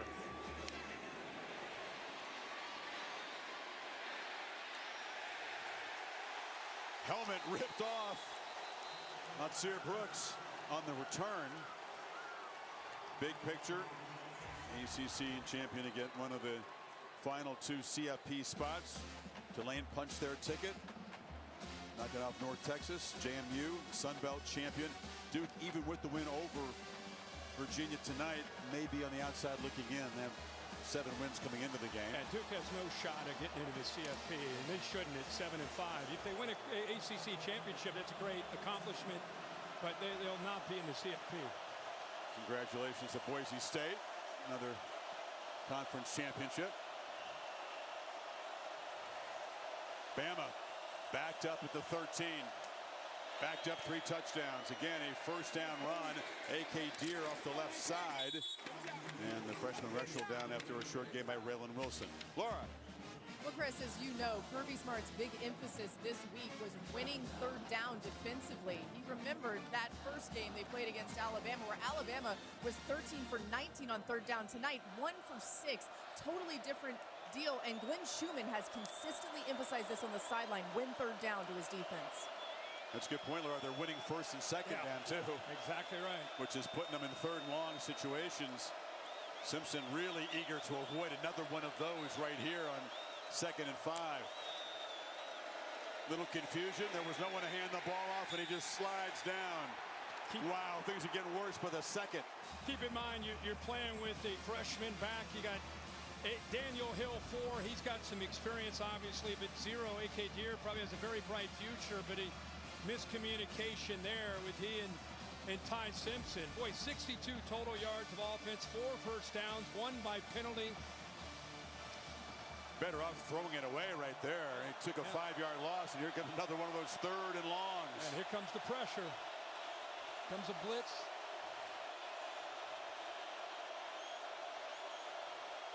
Are they sitting back or they're coming? Here they come.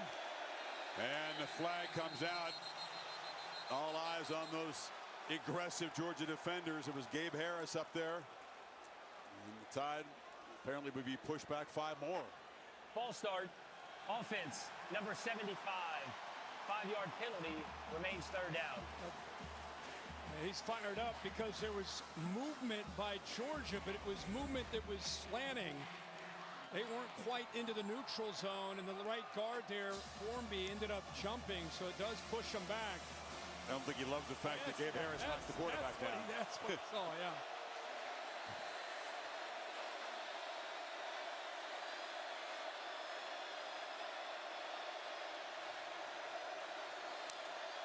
Simpson looking to launch from the end zone. Underneath. Pritchett, long way to go. The tight end is going to be knocked down well short of the first down. And that Dogs defense, with Chris Cole making the stop, gets off the field again. Is Nakobe Dean out there? Is Jalen Carter out there? I mean, this looks like Georgia defense, right? They're living up to the standard of the Kirby Smart era defense when it comes to winning the line of scrimmage, running to the football, playing with so much confidence. So often this year we ask ourselves, is this the Georgia defense when the Vols and the Rebels were moving up and down the field on them? Had to grow up. Had to grow up. And they have. And Branch with the big return last time backs up for a fair catch at the 33 to 46-yard boot. There he is.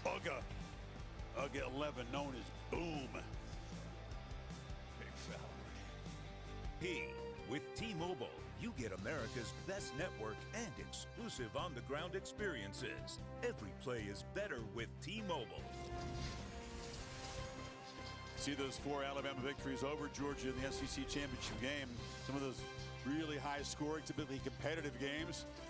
Kirby Smart knows the job's still far from done, but a very positive start to the second half. They add 7 points to the lead. Dolphins' defense is still barking loudly. Last time Bama had a first down, 8:40 remaining in the second quarter. Only 4 for the game. Bell, handoff inside, is heavy traffic. It's too crowded to make any room over there. Holly.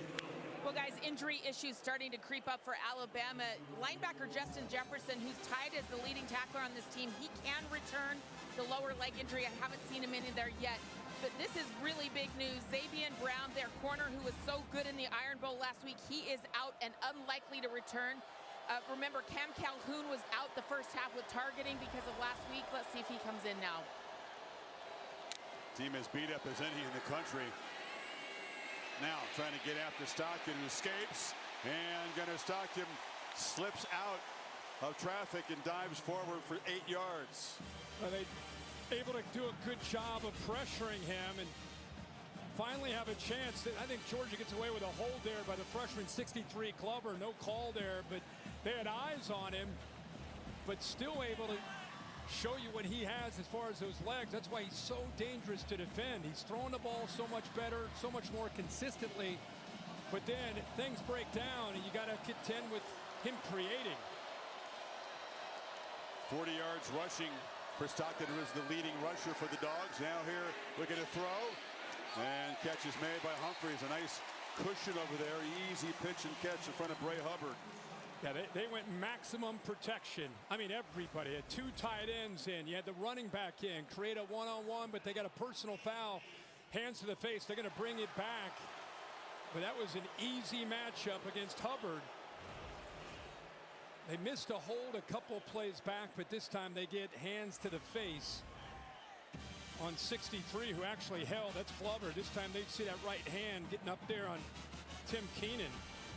It's nasty in that pit. It sure is. Big glove shoved in your face. Face mask scraping across the front of it. Nullifies the big gain and sets up a 3rd and 17.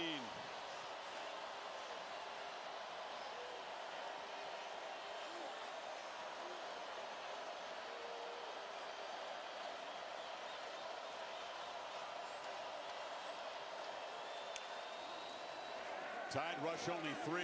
Stockton across the middle. You knew he was going to have time. 8 dropped in coverage, though. The completion to Bell is short of the first down of the Dogs will punt. Boy, did Bama catch a break with that hands to the face, because that's an easy first down. And not only is it a first down, new set of downs, but the clock, which is the enemy right now of Alabama, it would have continued. Kirk, this is an Alabama offense that, although they do create explosive plays really slow. Their average seconds per snap, 120th, I think, in the country. They average, 6.6 plays per drive. So methodical long drives is what they've been known for. Gonna have to pick up the tempo to try to get back in this game down 3 scores. That punt will bounce into the end zone. 5:40 in the 3rd quarter. Georgia defense pitching a shutout in Atlanta.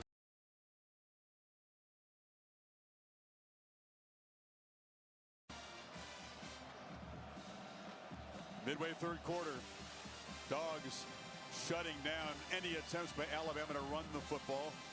They've gained 24 rushing yards. You factor in the sacks, they have net 8 rushing yards.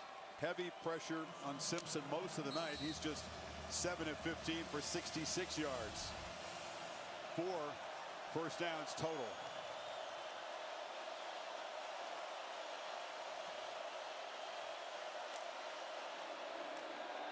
Play fake. Long throw. Again, it's low. This throw is perhaps affected by the pass rush from McLeod. Didn't quite get to Hill. Scooped it up for a short gain. There's Jam Miller, the Texan, who was the top running back.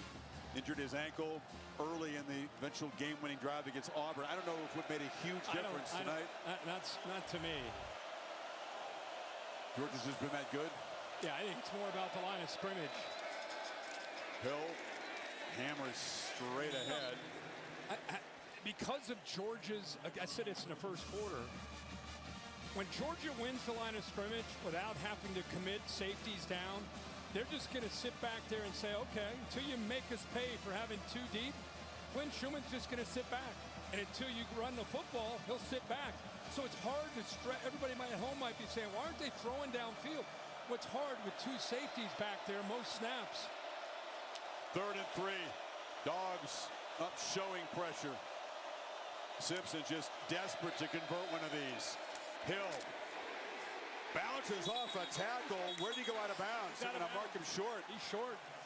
Thomas having a heck of a game, playing through some pain. He's going to be short.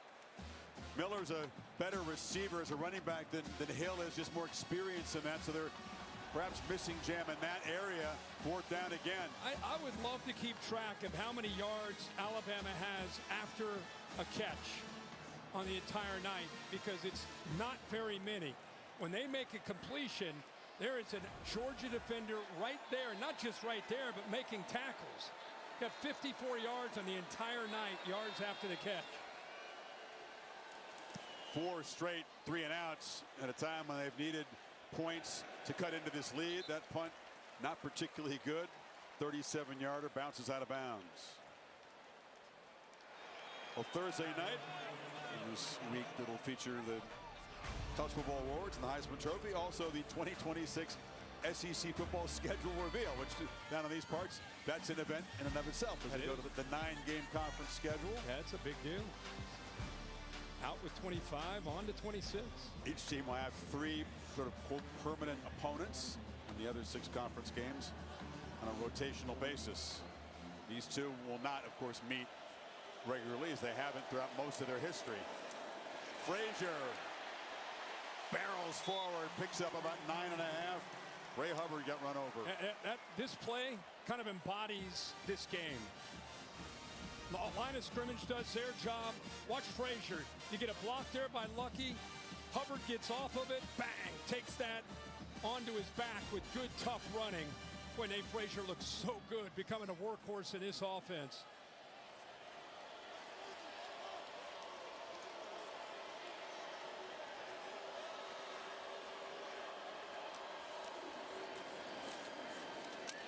So many coaches, preach physicality, hear it every week, but Kirby Smart lives it. He talked this week about how much they hit. We don't just get checks, we hit as well. And if you don't like it, you can leave. And when you leave, you want to watch where those guys transfer to, because we're going to put them on the schedule. We like scheduling teams that aren't physical. Yeah, he made that abundantly clear. Frazier, after that last carry, Chris, he got the first down, but came up a little bit slow, and he went off the field. So Josh McCray now in the game. And a misfire. False start. Offense, number 7. 5-yard penalty, remains first down.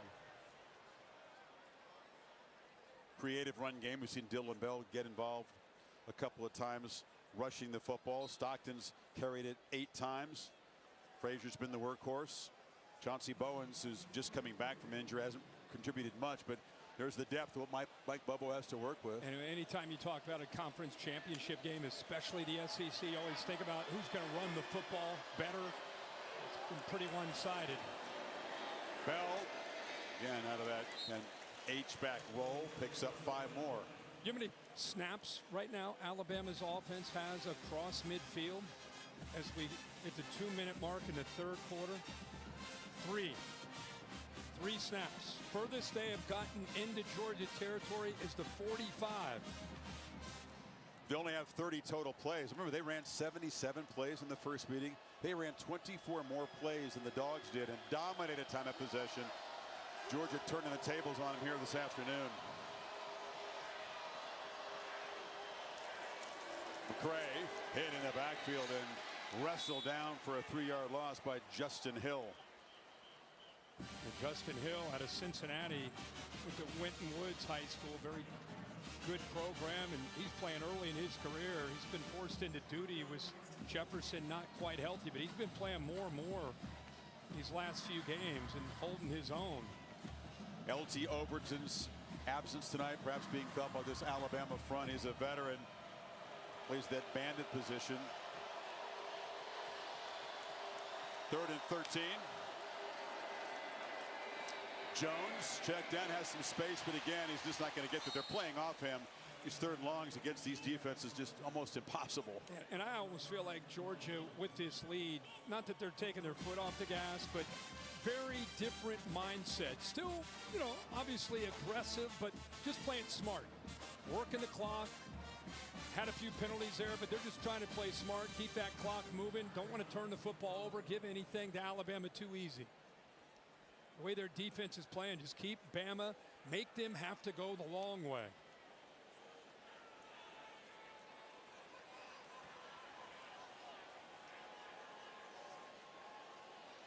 Working the play clock all the way down before Thorson boots it high with backspin. Adams makes the fair catch at the 8-yard line with 10 seconds to play here in the 3rd quarter. The All-State bus is here. Sam keeping us comfortable this afternoon. What's the All-State good hands play? Let's look at Texas Tech. They finished off a remarkable year. What an interception Really a turning point in the game. It was still somewhat close. That was a big one. Entire defense. Roberts with that interception. Texas Tech dominating BYU for a second time. Beat him at home, and this time in Arlington. Joey McGuire and the Red Raiders, congratulations. Going to get a top 4 seed, I would think, and a bye. What a year. No doubt. Interesting to see how they do in the playoff. Can't wait to see them match up against the Big Ten or SEC team. That's what they've wanted. Wide open. Check it down to Caleb Edwards, the tight end. Very rarely has an Alabama receiver caught a pass with open space around him.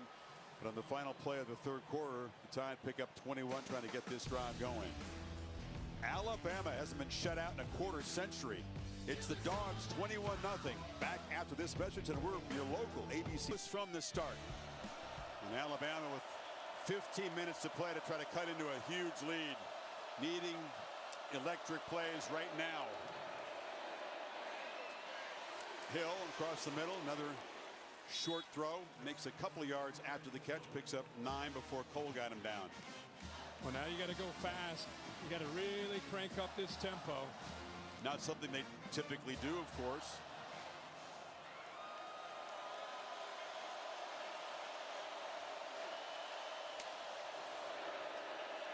Pressure comes, Simpson, swallowed up.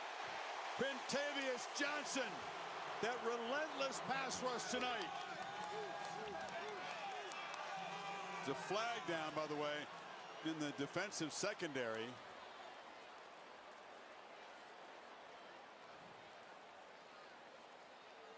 He'll be smart way out on the field. Have the words with the Danilo Jones, one of his corners. After the play, personal foul, unnecessary roughness, defense, number 15.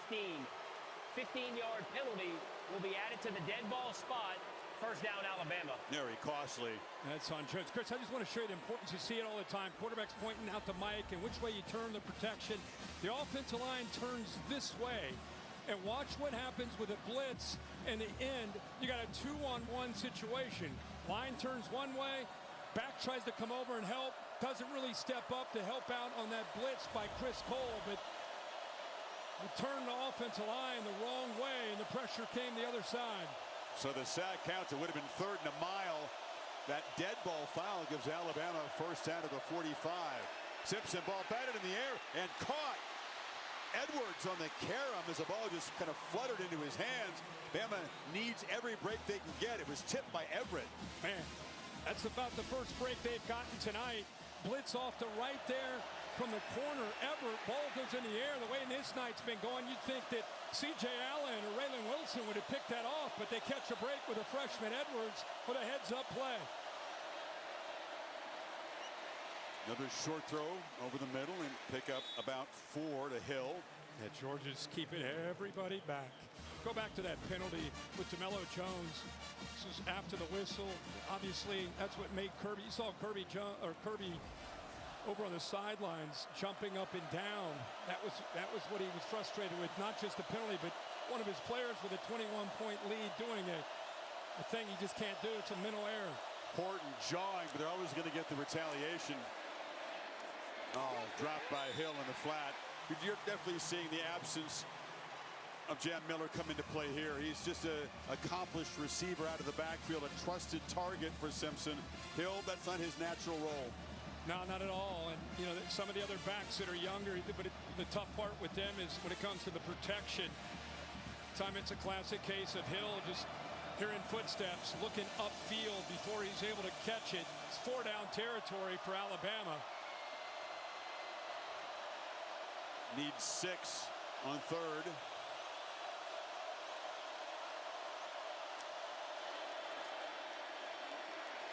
Back foot throw, trying to loft it to Williams, who was tackled.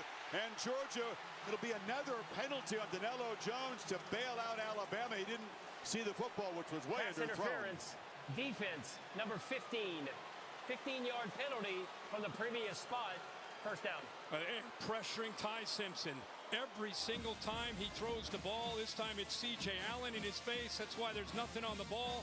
And how often do you see it? The corner that gets out of phase, ball's underthrown. Williams trying to work back, gets hands on him, doesn't turn to look for the football. So an easy penalty there on pass interference on the Dogs. So 2 penalties on Jones, setting up Alabama as they finally try to dent the scoreboard here. Quiet night for this guy, Bernard. Simpson took a look that way, now launches down the middle end zone, incomplete for Brooks. Everett was coming across in coverage. Did he get a piece of that pass? But I'll tell you, Ty Simpson did a good job of selling that off to his left. So as soon as I circled Bernard, he kind of did a stalk block and go. Simpson looked that way, but ends up going the other way, and just the right hand, not quite able to connect there with Brooks, who had just a step on Everett there. Could have been a touchdown. Brooks just 1 catch tonight for 1 yard. He's been a big part of the offense down the stretch for Alabama.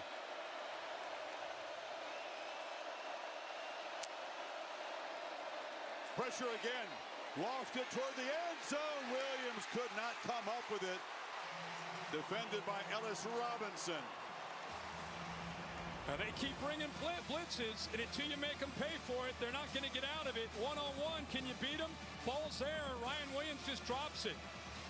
Right there, right through his hands. I don't feel like he's ever been a natural ball catcher. Like he just doesn't seem to have those natural hands. Earlier this year, the ball would be going through his hands into his chest. That time it was right where it needed to be, and it just went through the hands, and they missed another opportunity. Would have been a good catch, but a play they needed to make. He's had 8 drops on this season. That's a lot. 3rd and 5. Underneath, it's Bernard, who never drops the ball. Working free, Jeremy Bernard still running. He will score. Touchdown, Alabama on the board, finally. Well, you were calling for Ryan Williams last week. I've been calling for Jeremy Bernard tonight just because he could do that. He could be arguably their best football player on the Alabama roster. You got to just find different ways. This time they use motion, try to get him into the screen, the middle screen. That play right there on K.J. Bolton, the stiff arm, and then Dalen Everett, another stiff arm. 91-yard drive, Kirk. And they did play with some urgency in tempo. Only took 2:37. Now those 2 major penalties on Jones played a huge part, but suddenly it's back to a 2-score game. Bernard finally announces himself as an impact player in this game when he won 7 dogs. 12:33 to go in Atlanta. Jeremy Bernard, a 23-yard reception from Simpson, turned a short pass into a big gain finally. They've rarely done that tonight. Bernard getting away from the Dogs defense. And this is suddenly a little more interesting here.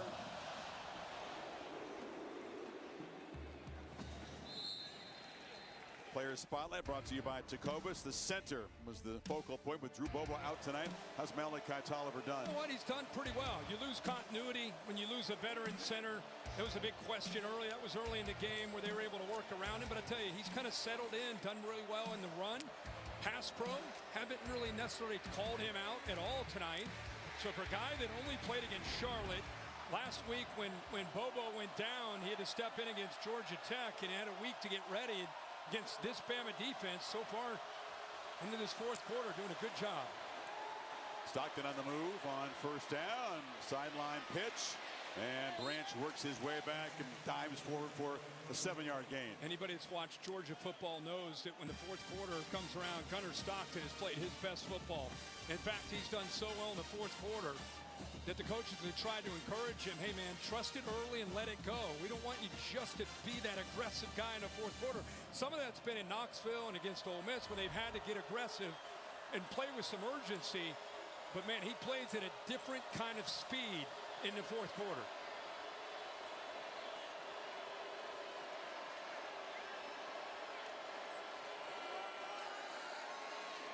Pump fake off the edge, and it's complete to Delp for a 1st down.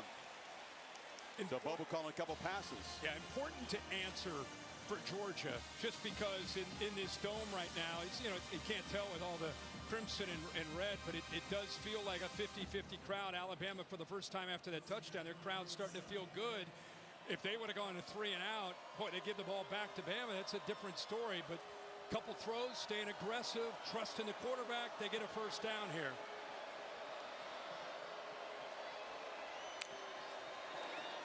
It's Bell coming across. Stockton faked it to him, and he'll be hit by Keenan for a loss. Kane Womack, the defensive coordinator from Alabama.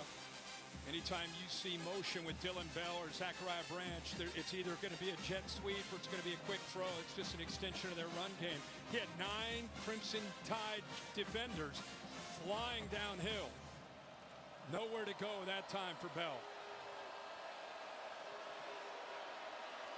Keep in mind, Holly told you Xavier Brown is out of the game. Damani Jackson opposite of the true freshman, Dejon Lee, on the outside. Keeper, Stockton, lowers the shoulder and falls forward. Hill Green right there. You got to keep an eye on that. That was a tough hit right there. Yeah, that's the risk you take with this +1. It's a tough thing for the defense to deal with because you got the running back leading the way, Nate Frazier, but that's the big hit there by 41, right on the head. Stockton was fired up. He was, I don't know, he was talking to one of his offensive linemen after that play. He's taken a few big hits here these last few plays. Need 4 on 3rd down. Keep the drive going. Trying to scramble for it. Not going to get there. He was closed down. Keenan made the tackle. Quay Rusa got there and forced the issue. And the Tide do get that stop you're talking about. Boy, Chris, this is remarkable here on this 3rd down. And he's not necessarily known for his ability to rush the quarterback, but look where he's lined up on the right side. He comes all the way over. If he doesn't make that move that was designed for him to come around on that twist, but he keeps the edge of the defense against a very mobile quarterback. What a play. So Georgia got 1 first down, used 3 minutes of clock, but will now give it back to Ty Simpson with 9:18 to play. Thorson is just an animal punting the ball. Deep boot, and it's muffed initially by Adams. A scrum for it. Did he retain possession? This could be disastrous for Bama, but number 7 runs out of there with the football, says, hey, no problem. It was adventurous, though, and the Tide will be backed up at their 5. Again, a long way to go, but within 14.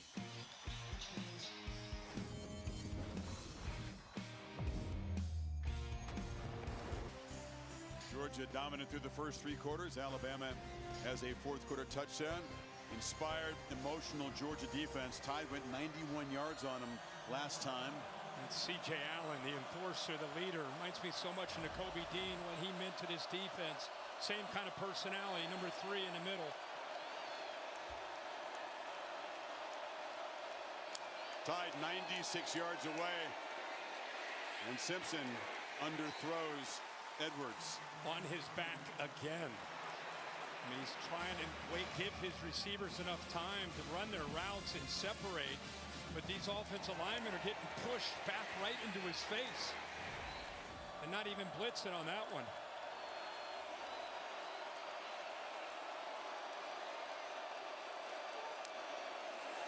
Pressure comes again. Ball out. Catch made. And it's Bernard. Tried to create some magic there after the catch. Knocked down a couple of yards short of the marker by K.J. Bolden. 3rd and short. Starting to find ways to get Bernard the football. Remember, he had that big touchdown. Had a couple broken tackles. Big 3rd down here for both teams. Under 9 minutes. Been a story from the start. Alabama just 2 for 10. Most of them a lot longer than this 3rd and 2. See if they bring those backers. They've been very, very effective by bringing linebackers. Hill moves back in to perhaps block the blitz. Simpson flips it out, drops. Caleb Edwards, the tight end, big shoes to fill. Josh Cuevas just can't go, and he's an example of one of the young guys that has to step up and play a bigger role. And the drop there on his 4th down. Offense on the field. Yeah, offense on the field. You need 2 scores. He's just kind of leaking there, but there's your guy, C.J. Allen. right at home. They didn't blitz him. Let him sit there and read the eyes of the quarterback. Maybe the ball game for Alabama. Keep hope alive. Got to have 2 here. Long throw, no chance. Bernard was intended receiver. Pressure came again, but that was way off target, and the Dogs will take over in the red zone. And a long, low percentage throw on 4th down and short. I mean, you're trying to get it to 5. He was stacked. But like I said, that is a tough throw to make to the wide side of the field against the best corner from Georgia. Don't know if that's where DeBoer wanted the football to go from that reaction. It's been a little fuzzy for Ty Simpson tonight. It was so clear, so efficient 10 weeks ago. It's been a massive struggle against this Georgia defense, and now the Dogs, they just hammer the nail in here. Take over from the 12. Knockout punch opportunity. Their home crowd senses it, feels it. They want a quick touchdown. Or a slow touchdown. No, let's take a touchdown. That's a good point. Even better. Sudden change. It's Stockton who faked it to Frazier, then kept it for a couple. I think he kind of aborted that. Just came off it, just to be clear, with Alabama getting some penetration. James Smith got in there pretty quickly. Don't risk the exchange. Yeah. Just you end up, it's an either or on a zone read. Just to be safe, if he hands it in there and James Smith blows it up, that ball goes into the air. So smart decision to get out of there and just take as many yards you can get. Got stacked right at the line of scrimmage. You're right. The crowd does want a knockout touchdown, but even a field goal makes it a 3-score game, and Kirby well aware of that. Ooh, Frazier smacked hard and driven back by Deontay Lawson. Yeah, just want to say something about Deontay Lawson, just a 5th-year senior out of Mobile. Went to Mobile Christian. We've been sitting down, you and I, and our crew, for 5 years with him. One of the guys you pull for. He's been through some injuries, some adversity, and really the glue as the Nick Saban era ended and the new era began with Kalen DeBoer. Having him in the middle as a leader that's kind of a quiet, humble guy, he became a more vocal leader. Great play there. Branch trying to find some space and scores! The Dogs deliver the dagger.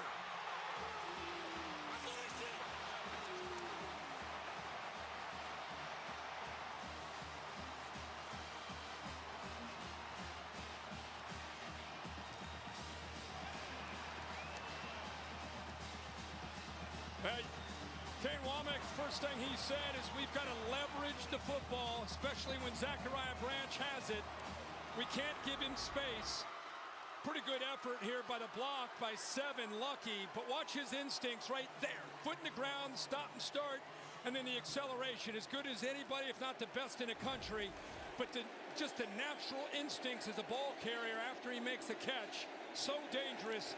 Give the assist to Lucky with that block in front of him. The way that Branch has evolved, he was kind of a secondary weapon, kind of a jet sweep, bubble screen kind of guy. They really featured Colby Young early. He got hurt. Branch has stepped up tonight. Look at the acceleration. Dogs back up 3 scores, 6:51 away.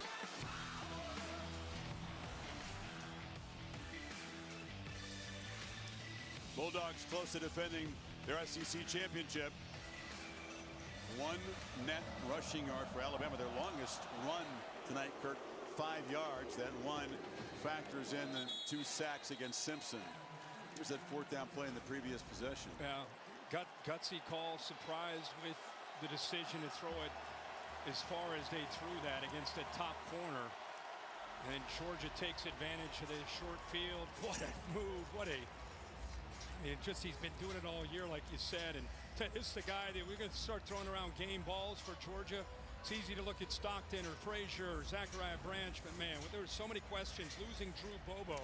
Been a lot of moving parts around the center. Bobo's been the guy that's been kind of that guy you could count on through being healthy and being the leader. And Malachi Tolliver has really played well in his absence.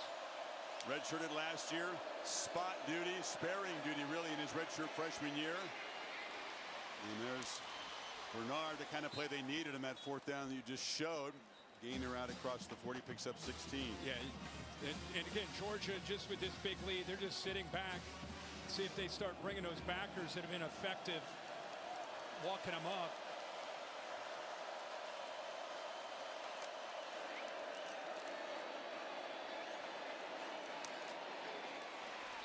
Catch made just short of the marker. And Jones drives Bernard back. They're just rushing forward, dropping 7 into coverage.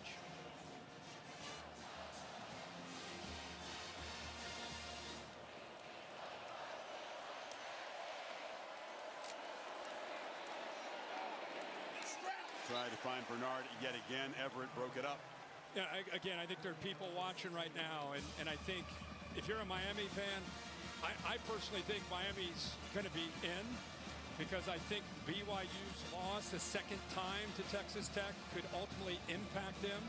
I think the discussion's going to be Bama and Notre Dame. I think that's what just in my opinion, I think that's what they're going to have to weigh. And look at all the things you look at, and Bama's got a lot of good for them. Notre Dame has some good for them, so it's going to be an interesting discussion, I'm sure, in that room. We'll pick up on that in a second. Tide need 2 on this 3rd down. Simpson has time. Does he have anybody open? No, he's going to take off. He's going to be tackled short. It's going to be 4th down here. C.J. Allen, the heartbeat of this team. The guy that teammates say is just wired differently. And just to clarify, the reason I think Miami will be in is because I think BYU could slip beneath Miami, which would put Miami and Notre Dame together, and that's where the head-to-head would come in and favor Miami over Notre Dame. Let's watch this 4th down play, and I'm going to pick up that with it because the Herb Street playoff predictor is different than the All-State. Yeah. And I am make it very clear, I have no say in anything. I don't know anything. I'm just going by what the committee does with their rankings, trying to respond to what they do from 1 week to the next. And everybody's been clamoring about, what about head-to-head? What about head-to-head? But Miami's been so far away from Notre Dame. Maybe they shouldn't have been, frankly. Maybe they shouldn't have, but I'm just saying they have, based on the committee's rankings. And it really did come into play. Well, now, after last week's rankings, the only team that was in between them was BYU. And I don't think teams should ever be punished for playing a conference championship game. But in this case, you and I called the game in Lubbock. It was one-sided. You watch it again today, pretty one-sided. I just wondered, do they punish BYU for playing that second game in that conference championship? Or do they keep it? I don't know. I mean, that's what they have to figure out. Yeah, we'll watch the 4th down play. Alabama fans hope they don't get punished for playing in a conference championship game. Sure. Difference is they did beat Georgia in Georgia the first time. That's they right. didn't lose twice to them as the Cougars did to the Red Raiders. That's the difference.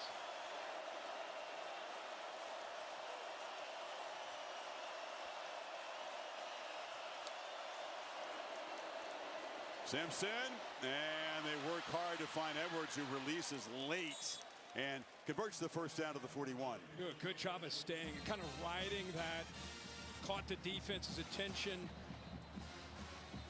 started to commit towards that, looked like a dive to Hill, and he did a good job of reading the defense, then pulling it out and just leaking that freshman. Did not run on the play. Please set the game clock to 5 minutes and 15 seconds, and please set the play clock to 40 seconds. Both the game clock and the play clock will start on my signal. He did a good job of riding that to safeties. Linebackers came down. He's able to slip it out to Edwards for that 1st down.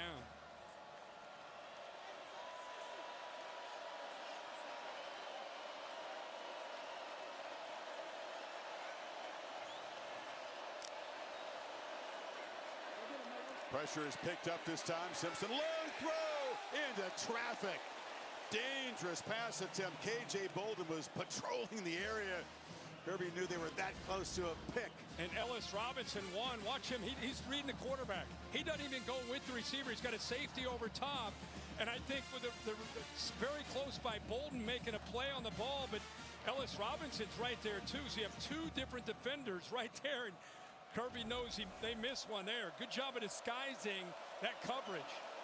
Bolden may have broken up an interception from his teammate. Robinson was waiting for the football.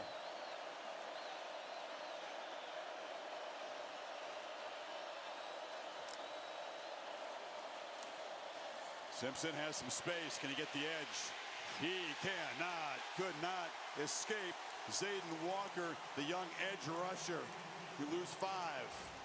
He lined up over the center right here, and then he just watches him. He's just spying. I mean, I don't know what kind of, that's a linebacker, edge defender. It's got to be a 4-5, right? I mean, that is speed chasing down Ty Simpson. We saw Ty Simpson last week show some wheels. Looked like he was running with ankle weights on there with Zayden Walker chasing him down. He's very proud of his scrambling ability. He says he's a very good athlete, but taking some punishment today, not able to escape that time. So 3rd and 15. 2 plays to get the yardage. Short throw, Bernard. And it's a second throw downfield to Daniel Hill. A trick play. Hill rumbles downfield into Georgia with the pass and then the lateral across the field. That's incredible. They brought 6. Once again, Simpson gets hit. They brought 1 more than they could handle, so he gets hit. What a job by Bernard, who was a Wildcat quarterback in high school, and did a good job there, not just throwing it, but leading him.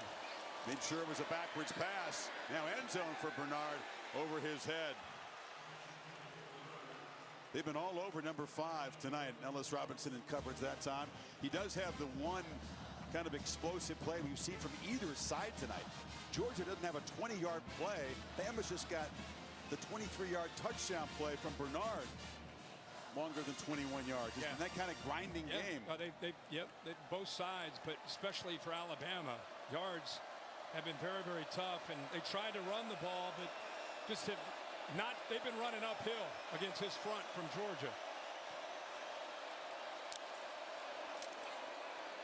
Simpson, deer off his hands. Every single time he drops back to throw.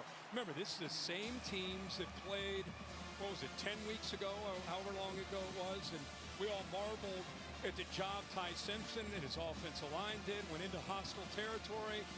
They converted on 3rd downs, especially early in the game, the first 8, but he had time. He had a clean pocket. Tonight, 18 pressures in this football game. Every time he throws the ball, he's got somebody in his face. Like most college quarterbacks, Simpson's numbers are far, far worse when he's under pressure. He's just so efficient with the clean pocket. It's actually a pretty startling difference, and tonight it's been a big, big factor. Just has not been able to make quick decisions and clean throws when he's been harassed. That's one for Williams was way short. Yeah, and I think when you have that kind of success as a defense, Kirby talks about this a lot. Glenn Schumann, they're not always caught up in how many sacks did you have. They have 3 tonight. They don't care about sacks. They care about affecting the quarterback, which they have done almost every time he's dropped back to throw. 4th down and 10 here.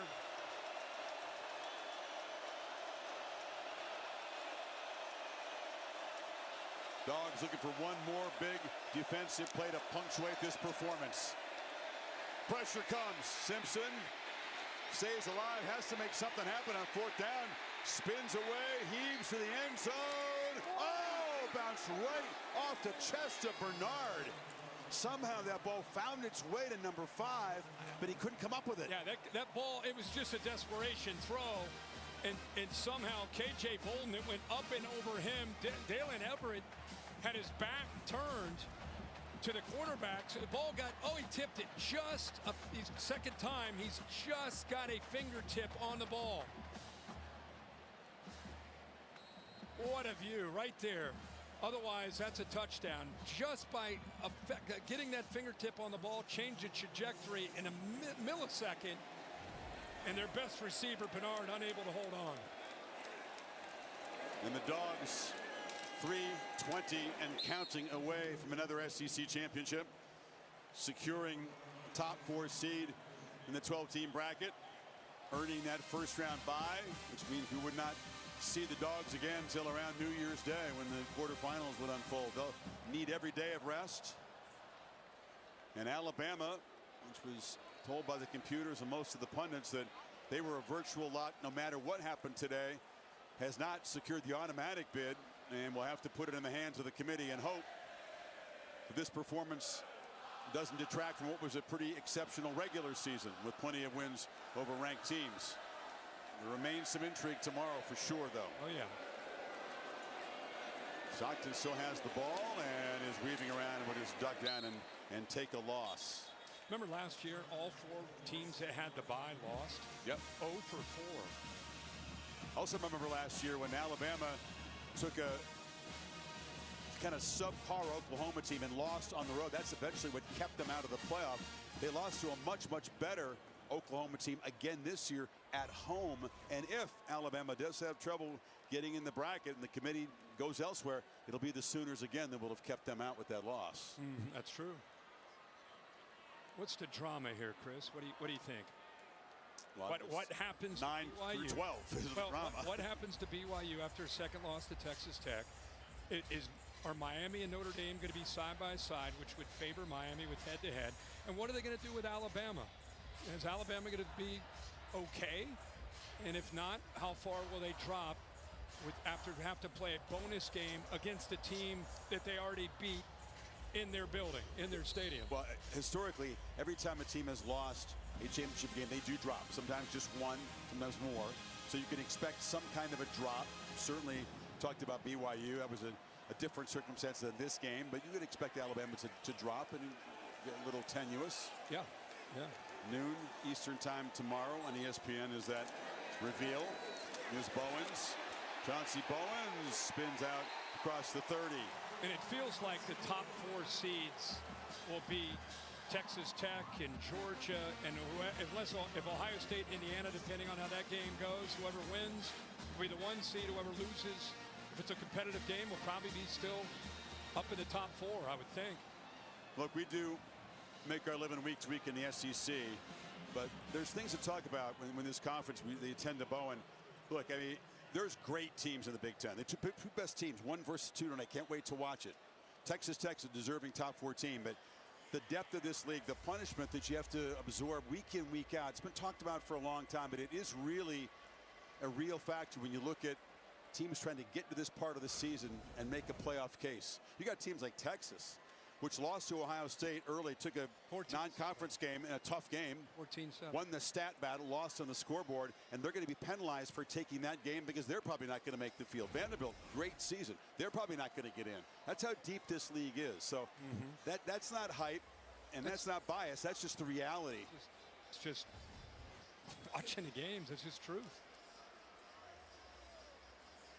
Big Ten has 3 really exceptional teams at the top. It's a very top-heavy league. The SEC, for a while, was considered very top-heavy when it was Bama and Georgia or everybody else. But now the depth is so significant that there are no easy passes in this league, period. Doesn't matter what the one-loss record is of the opponent.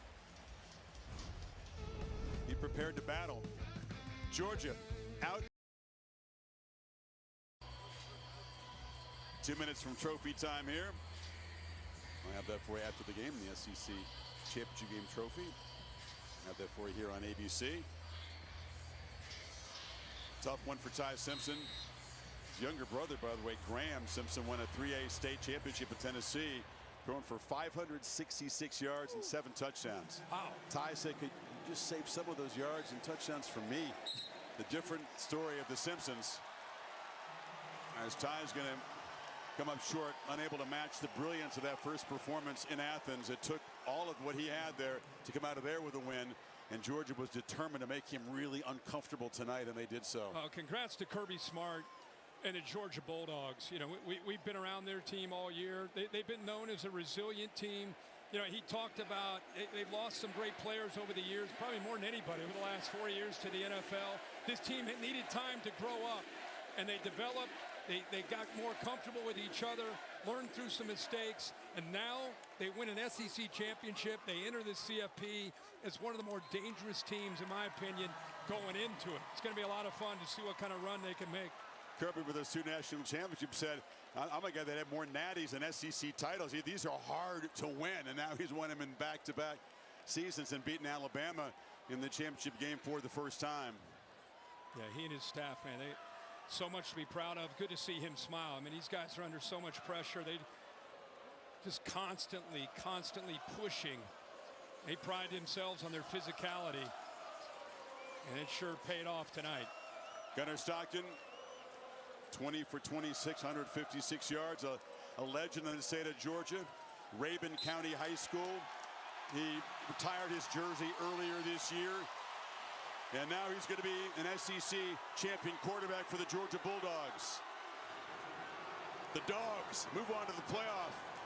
Exclamation point to their SEC campaign.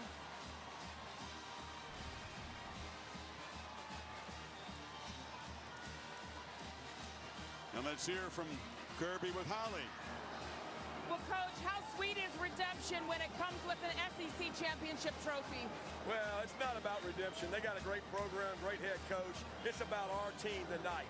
These guys have been told and touted, and since that last game, they can't beat this team. Our team was really physical tonight, played an excellent game, really proud of them, and proud for these Georgia fans, man. Your defense rose up and put on one of the best shows of their season. How did they do it? -3 yards rushing allowed. Trey Scott, Lynn Schumann, Thacker, T-Rob, Dante, that defensive staff's incredible. And that's Schumann and them's defense. That ain't my defense. That's Schumann and them's defense. Incredible job. Coach, you've said all season this is a team that cannot be killed. How does this give you some momentum moving into the playoff? Well, we got to keep getting better. We got a lot of young players that stepped up tonight. We had a lot of injuries. They had a lot of injuries. Proud as hell for this team. Thank you, Coach. Let's go to Laura with Gunner Stockton.